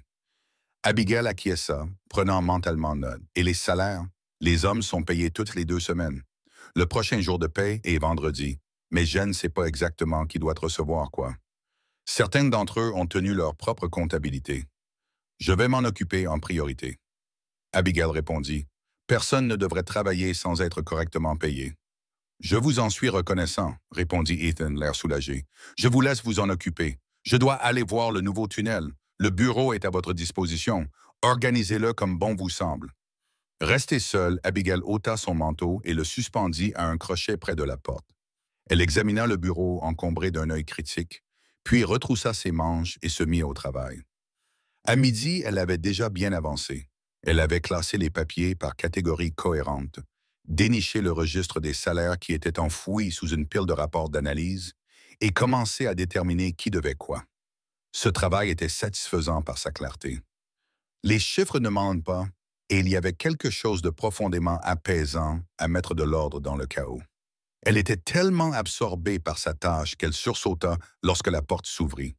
Ethan se tenait là, une trace de saleté sur la joue et une expression inquiète sur le visage. « Il est midi passé, dit-il. Tu devrais manger quelque chose. » Abigail jeta un coup d'œil à la petite horloge sur l'étagère et fut surprise de constater qu'il avait raison. Elle travaillait depuis près de 5 heures sans faire de pause. « J'ai perdu la notion du temps, » admit-elle en attrapant le déjeuner que Margaret lui avait préparé. « Ça te dérange si je me joins à toi? Je mange généralement à mon bureau. Enfin, quand je trouve de la place dessus. » Son sourire était hilarant, reconnaissant le désordre qu'elle s'efforçait de démêler. « Bien sûr que non, » répondit Abigail en faisant de la place sur un coin du bureau qu'elle avait réussi à dégager. Ils mangèrent en silence pendant quelques minutes. Abigail avec son pain et son fromage. Ethan avec un déjeuner similaire qu'il avait apporté dans un petit sac en tissu. « Vous trouvez tout ce qu'il vous faut? » demanda-t-il finalement. « Je pense que oui, » répondit Abigail en s'essuyant les doigts sur un mouchoir. « Le système est peu conventionnel, mais je commence à le comprendre. Votre monsieur Morton avait sa propre façon d'organiser les choses. Frank était un brillant ingénieur minier, mais un comptable épouvantable, dit Ethan avec une tendre exaspération. Il disait que les chiffres étaient moins fiables que la roche. Il avait tort, dit Abigail avec un petit sourire. La roche peut vous tromper avec de faux filons et des failles cachées. Les chiffres ne mentent jamais si vous savez les lire. Ethan l'observa avec une nouvelle admiration. Vous comprenez vraiment tout cela, n'est-ce pas? Oui. Mon père m'a appris la comptabilité dès l'âge de 12 ans. Il disait, « Une femme qui comprend les chiffres ne sera jamais à la merci d'hommes qui voudraient la tromper. » Le souvenir de son père lui apportait à la fois de la chaleur et de la douleur. Elle se demandait ce que le Dr. James Reed penserait de sa fille aujourd'hui. Comptable dans une mine d'argent du Colorado, à 3000 km de Boston. « Votre père semble avoir été un homme sage, » dit Ethan. Il l'était. Abigail hésita, puis décida de révéler une petite partie de la vérité. Il était chercheur en médecine, brillant, dévoué. Lui et ma sœur sont morts plus tôt cette année. C'est en partie pour cela que je suis venu dans l'Ouest. Trop de souvenirs. Ce n'était pas toute la vérité, mais ce n'était pas un mensonge non plus. Le regard d'Ethan s'adoucit, compréhensif. « Je suis désolé, Abigail. Perdre un membre de sa famille laisse un vide que rien ne peut combler. » L'utilisation de son prénom semblait naturelle, intime d'une manière qui n'était pas menaçante, mais qui semblait juste. Ils n'étaient plus des étrangers. Ces deux personnes qui avaient tant perdu et qui essayaient, chacune à leur manière, de reconstruire leur vie. « Oui, » acquiesça-t-elle doucement. « C'est vrai. » Leurs regards se croisèrent par-dessus le bureau encombré, et un moment de compréhension mutuelle s'installa entre eux, la reconnaissance de deux âmes sœurs qui avaient traversé l'épreuve du feu et en étaient ressorties changées, mais pas détruites. Ce moment fut interrompu par un coup à la porte. Un jeune mineur se tenait là, chapeau à la main, l'air mal à l'aise. « Désolé de vous interrompre, patron, mais nous avons trouvé de l'eau dans le nouveau tunnel. Arlen veut que vous veniez jeter un œil. » Ethan se leva immédiatement. « J'arrive tout de suite. » Il se retourna vers Abigail. « Le devoir m'appelle. Vous vous débrouillerez toute seule. »« Bien sûr, » répondit-elle avec une assurance qu'elle commençait à ressentir sincèrement. « C'est pour cela que vous m'avez engagé. Après tout. »« C'est vrai, » acquiesça-t-il avec un sourire chaleureux. « Je viendrai voir si tout va bien avant de rentrer en ville. » Seule à nouveau, Abigail se remit au travail avec une motivation renouvelée. En fin d'après-midi, elle avait accompli ce qu'elle avait prévu de faire. Elle déterminait exactement ce qui était dû à chaque mineur pour le prochain jour de paie et créait un grand livre clair et organisé pour enregistrer les travaux et les paiements futurs. Alors qu'elle copiait les chiffres définitifs dans le nouveau grand livre, la porte s'ouvrit à nouveau. Cette fois, ce n'était pas Ethan, mais une femme élégamment vêtue d'un tailleur de voyage qui devait venir de Denver ou même de San Francisco, avec des cheveux blond de miel coiffés à la mode sous un petit chapeau à plumes. Excusez-moi, dit la femme, dont l'accent trahissait une origine américaine, voire new-yorkaise. Je cherche M. Winters. Abigail se leva, lissant automatiquement sa jupe. À côté de cette créature élégante, elle prit conscience de sa robe grise toute simple et de son chignon peu pratique. M. Winters est en train d'inspecter l'un des tunnels. Je suis Abigail Reed, la comptable de la mine. Puis-je vous aider? Les sourcils parfaitement arqués de la femme se levèrent légèrement.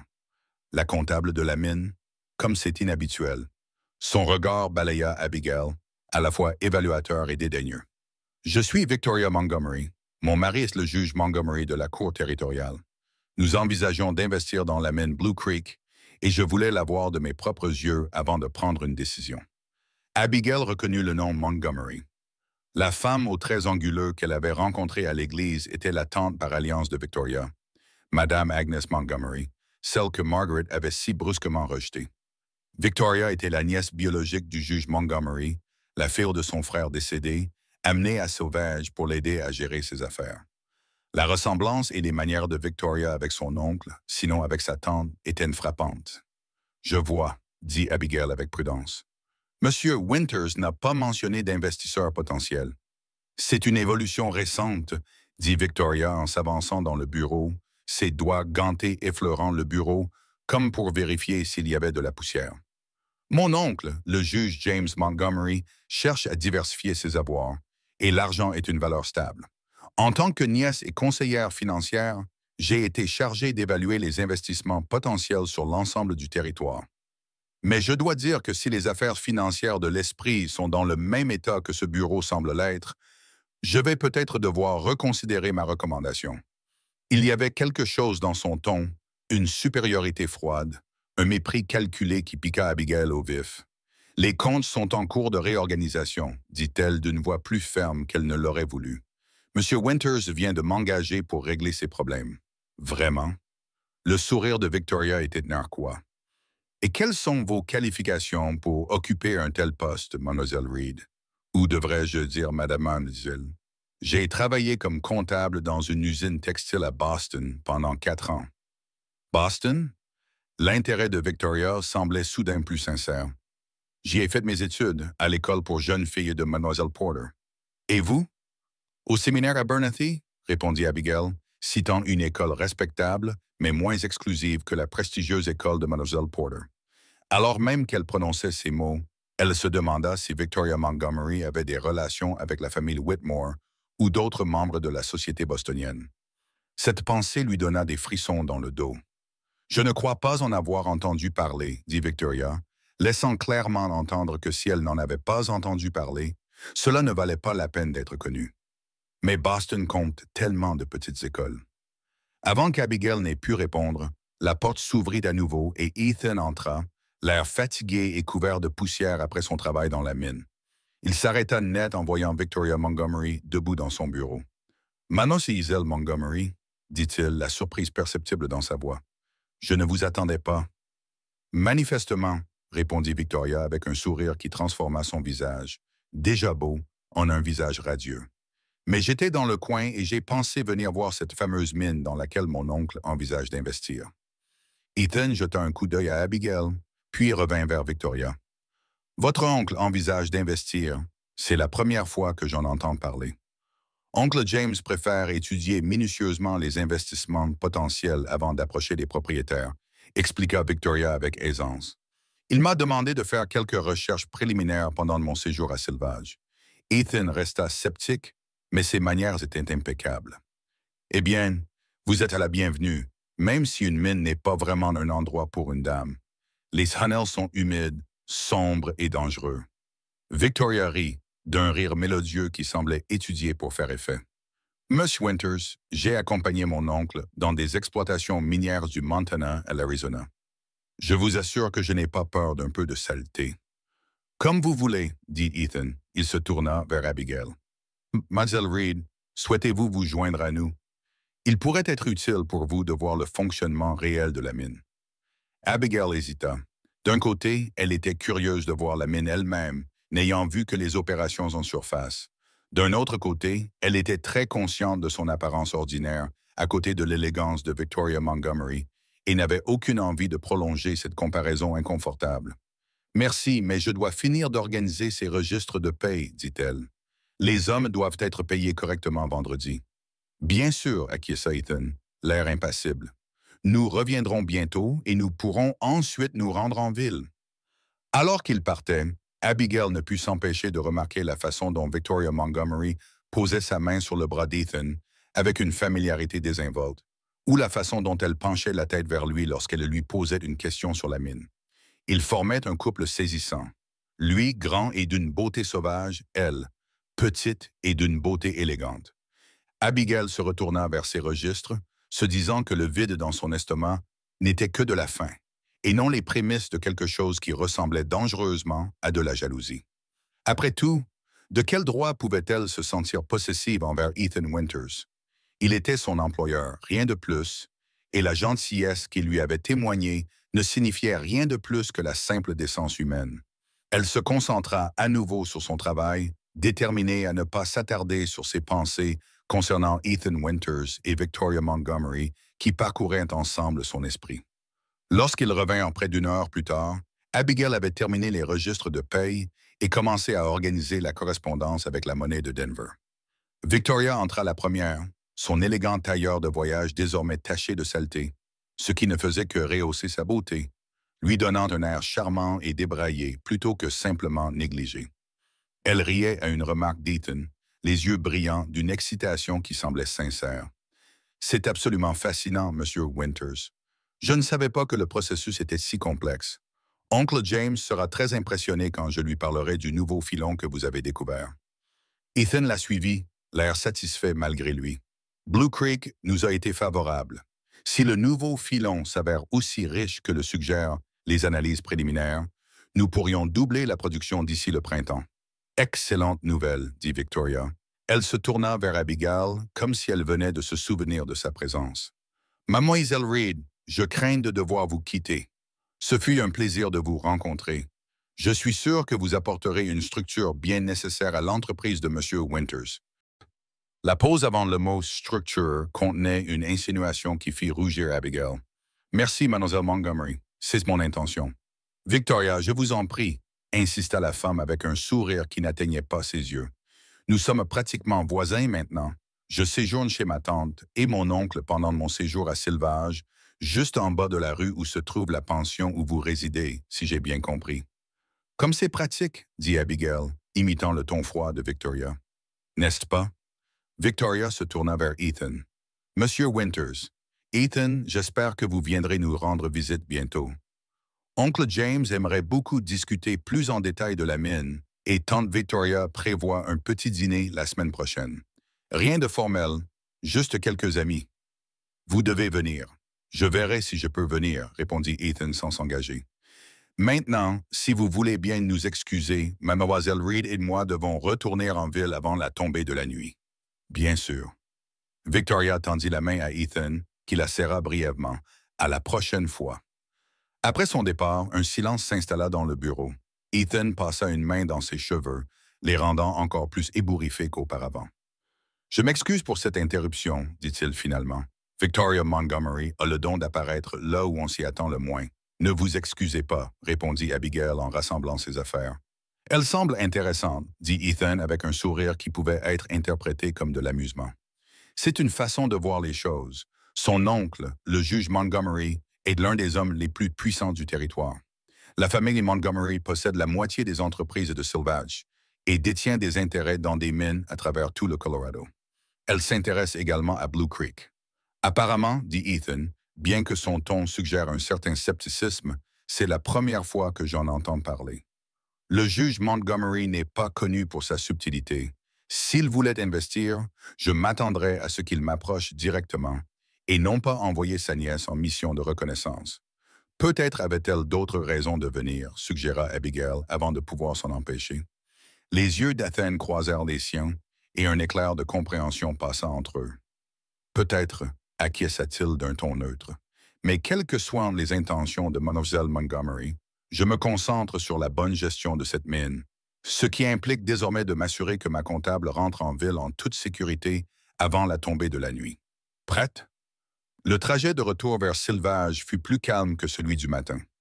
Abigail se surprit à s'interroger sur Victoria Montgomery, son intérêt évident pour Ethan, ses relations dans la société bostonienne, l'intérêt supposé de son oncle pour la mine de Blue Creek. Il y avait quelque chose chez cette femme qui la dérangeait. Elle avait l'impression que Victoria avait l'habitude d'obtenir ce qu'elle voulait et n'hésiterait pas à éliminer les obstacles sur son chemin. « Vous avez fait du bon travail aujourd'hui », dit Ethan alors qu'ils approchaient de la ville, rompant le silence. Mettre de l'ordre dans le chaos de Frank n'était pas une mince affaire. « Merci », répondit Abigail, ravie de ce compliment. « Il reste encore beaucoup à faire, mais au moins, les hommes seront payés correctement vendredi. »« Ce n'est pas rien, » dit Ethan sérieusement. « Un homme qui se sent traité équitablement travaillera 2 fois plus dur que celui qui ne le pense pas. » Alors qu'il s'arrêtait devant la pension, Abigail rassembla son réticule, se préparant à descendre. Ethan l'aida à descendre, ses mains fortes et fermes autour de sa taille. Pendant un instant, ils restèrent proches, leurs regards se croisant dans le crépuscule naissant. « À la même heure demain ?» demanda-t-il, la voix légèrement plus rauque que d'habitude. « À la même heure !» confirma-t-elle, soudain consciente de sa proximité, du léger parfum de pain et de terre qui s'attachait à lui, de la façon dont la lumière du soir se reflétait dans ses yeux bleus. Pendant un instant, il sembla qu'il allait ajouter quelque chose, mais il recula alors, la libérant. « Bonne nuit, Abigail. Bonne nuit, Ethan. » Alors qu'elle montait les marches du Porsche, Abigail ne put s'empêcher de jeter un coup d'œil en arrière. Ethan se tenait toujours près de son chariot, la regardant, l'air pensif.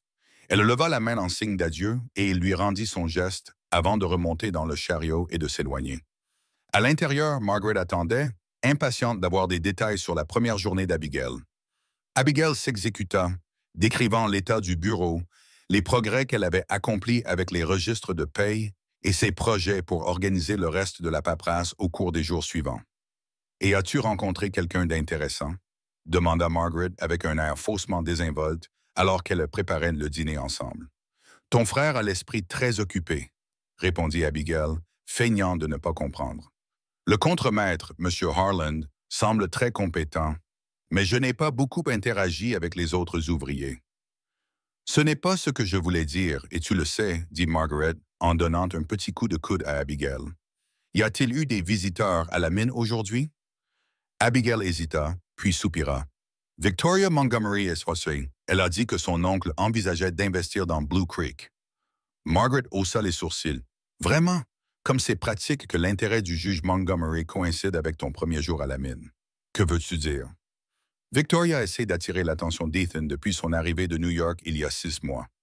Si elle s'intéresse soudainement à la mine, ce n'est pas l'argent qui l'intéresse. Margaret devient sérieuse. Fais attention à elle. Abigail, la famille Montgomery a l'habitude d'obtenir ce qu'elle veut à Sylvange. Elle possède la banque, le magasin et la plupart des bonnes terres de pâturage au nord de la ville. Victoria pourrait te considérer comme une concurrente. « Une concurrente? » répéta Abigail, sincèrement surprise. « Pourquoi faire? Je suis l'employé d'Ethan. Rien de plus. » Margaret lui lança un regard entendu mais n'insista pas. « Fais juste attention. Victoria Montgomery n'est pas quelqu'un que tu veux avoir comme ennemi. » Ce soir-là, alors qu'Abigail se préparait à se coucher, elle se surprit à repasser les événements de la journée dans son esprit. Sa première journée à la mine Blue Creek s'était bien passée. Le travail était difficile mais satisfaisant. Le salaire était bon. Et malgré l'apparition inattendue de Victoria Montgomery, elle avait le sentiment d'avoir pris un bon départ. Alors qu'elle tressait ses cheveux pour dormir, Abigail aperçut son reflet dans le petit miroir au-dessus du lavabo. Elle était simple comparée à l'élégance de Victoria, pratique alors que l'autre femme était à la mode, directe alors que Victoria était coy. Elles étaient aussi différentes que deux femmes pouvaient l'être, et pourtant toutes deux avaient trouvé leur chemin vers Sylvage, dans le Colorado et dans l'orbite d'Ethan Winters. Ne sois pas ridicule, dit fermement Abigail à son reflet. Tu es ici pour travailler, pour économiser de l'argent, pour te construire une nouvelle vie, pas pour rivaliser avec Victoria Montgomery, pour attirer l'attention d'un homme. Mais alors qu'elle se glissait entre les draps frais et éteignait sa lampe, Abigail ne parvenait pas à chasser l'image d'Ethan debout à côté d'elle dans la lumière du soir, ses yeux rencontrant les siens avec une intensité qui n'avait rien à voir avec les registres comptables, les mines d'argent ou les accords commerciaux. « Un jour à la fois », murmura-t-elle dans l'obscurité. C'est tout ce que l'on peut faire. Dehors, le vaste ciel du Colorado s'étendait à l'infini. Les étoiles étaient dispersées comme de l'argent sur le velours noir de la nuit. Quelque part dans cette immensité, pensa Abigail, il devait y avoir des réponses aux questions qui la tenaient éveillée. Des questions sur la sécurité et l'appartenance, sur la confiance et la peur, sur ce que signifiait tout perdre et recommencer à zéro dans un endroit où l'on ne s'attendait pas à se retrouver. Demain serait un nouveau jour à la mine de Blue Creek. De nouveaux défis à relever, de nouvelles décisions à prendre. Pour cette nuit, il suffisait d'avoir fait un pas de plus, d'avoir trouvé un travail qui avait du sens, de ne pas seulement survivre, mais peut-être de commencer à vivre à nouveau. Alors que le mois d'octobre laissait place à novembre, le travail d'Abigail commença à porter ses fruits à la mine Blue Creek. Le bureau, autrefois chaotique, était devenu un modèle d'efficacité. Les salaires étaient traités avec une précision d'horloge. Les rapports miniers territoriaux étaient soumis non seulement à temps, mais en avance, ce qui lui valut les félicitations du bureau de Denver. Et la situation financière de la mine s'était considérablement améliorée maintenant que tous les comptes étaient correctement suivis. Les mineurs, initialement sceptiques à l'égard d'une femme comptable, étaient devenus ses fervents partisans. Arlen, le contremaître grisonnant, se rendait désormais quotidiennement à son bureau pour lui remettre des rapports détaillés et lui apporter parfois du café.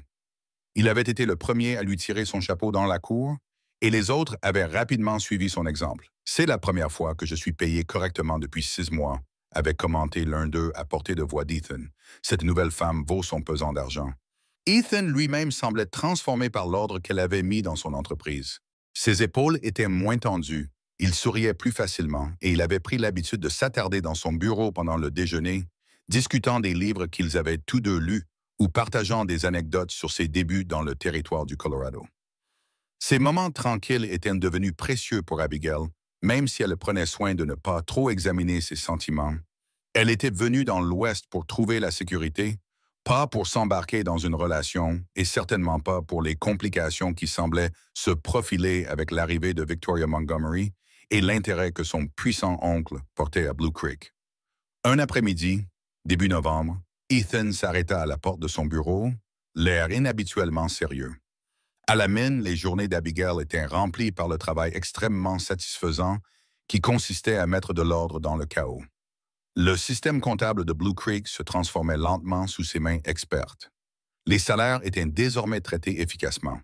Les factures étaient payées à temps et le bureau territorial des mines avait reçu tous les rapports en retard, accompagnés d'une lettre d'excuse qui avait permis d'obtenir une dispense des frais de retard habituels.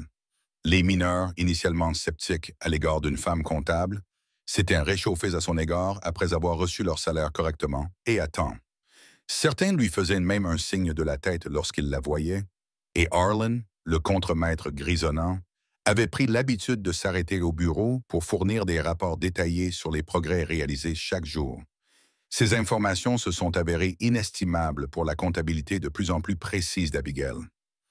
À la fin de sa 2e semaine, Abigail avait transformé le bureau, autrefois en désordre, en un espace de travail organisé et efficace. Le bureau était dégagé, à l'exception du travail de la journée. Les étagères contenaient des registres soigneusement étiquetés et un nouveau système de classement permettait de conserver les correspondances, les factures et les rapports parfaitement classés. « Je reconnais à peine cet endroit », dit Ethan un après-midi, s'arrêtant dans l'embrasure de la porte pour observer la transformation. « Vous avez fait des miracles. » Abigail leva les yeux du rapport de production trimestriel qu'elle était en train de préparer, ravie par son compliment, mais essayant de ne pas le montrer trop ouvertement. Ce ne sont pas des miracles, juste de l'organisation et de la cohérence. Peu importe comment tu appelles ça, c'est impressionnant. Il traversa la pièce pour rejoindre son bureau et posa une tasse de café fumante à côté de ses papiers. J'ai pensé que tu en aurais besoin. Il fait plus froid aujourd'hui. Ce geste la toucha, petit mais attentionné, preuve qu'il se souciait de son confort. Merci. Ethan s'appuya contre le bureau, sa propre tasse entre ses mains cailleuses. Je voulais te demander quelque chose. Le dîner chez les Montgomery est demain soir. Abigail sentit son estomac se nouer à la mention des Montgomery. Au cours des 2 semaines qui avaient suivi la visite de Victoria à la mine, la femme était réapparue à 2 reprises. Une fois à l'église, où elle avait pris soin d'engager la conversation avec Ethan, tout en ignorant presque complètement Abigail, et une fois en ville où elle les avait croisés par hasard alors qu'ils revenaient de la mine. « Oui » demanda Abigail lorsque Ethan ne poursuivit pas immédiatement. Il se dandina, l'air inhabituellement indécis. « Je me demandais si tu voudrais m'accompagner. » La demande la prit par surprise. « Au dîner chez les Montgomery. Je sais que ce n'est probablement pas le genre de soirée auquel tu as l'habitude d'assister depuis ton arrivée, » dit rapidement Ethan. « Et vous seriez tout à fait en droit de refuser. Les Montgomery peuvent être difficiles, mais si le juge Montgomery est vraiment intéressé par un investissement dans Blue Creek, il serait utile d'avoir quelqu'un qui comprenne les aspects financiers. » Abigail réfléchit sérieusement à l'invitation. Une réception professionnelle avec la famille la plus influente du territoire. Cela contrastait fortement avec ses soirées tranquilles à la pension. Elle ressentait un certain soulagement face au caractère professionnel de la demande. Les engagements sociaux comportaient des attentes auxquelles elle n'était pas préparée à faire face. Pourtant, sous ce soulagement se cachait un mélange complexe d'émotions qu'elle n'était pas tout à fait prête à examiner. « Ce serait ma première rencontre officielle avec le juge Montgomery », dit-elle en pesant soigneusement ses mots. Son expérience avec des hommes riches et puissants comme Edwin Whitmore lui avait appris la prudence. Ces hommes exerçaient leur influence sans ménagement, souvent au détriment de ceux qui étaient en dessous d'eux. Crois-tu, pensez-vous, qu'ils s'intéressent sincèrement à la mine? Ou y a-t-il autre chose derrière cette invitation? Elle lissa un pli imaginaire de sa jupe. Elle organisa ses pensées aussi méthodiquement qu'elle le faisait avec ses registres comptables. Représenter Blue Creek devant l'élite de Sylvage serait une étape importante. Cela lui conférerait un rôle professionnel bien au-delà de celui d'une épouse par correspondance arrivée trop tard. La perspective était à la fois intimidante et étrangement séduisante. « Je ne suis pas sûre d'être la bienvenue », dit-elle prudemment. « Madame Montgomery m'a clairement fait part de son opinion à mon sujet à l'église dimanche dernier. » L'expression d'Ethan se durcit légèrement. Victoria a envoyé l'invitation spécialement pour nous deux. Monsieur Winters et Maisel Reed, tels étaient ses mots exacts. Si elle a fait cela uniquement pour pouvoir vous snobber en personne, alors je n'ai aucune envie d'y aller. La note protectrice dans sa voix réchauffa quelque chose dans la poitrine d'Abigail.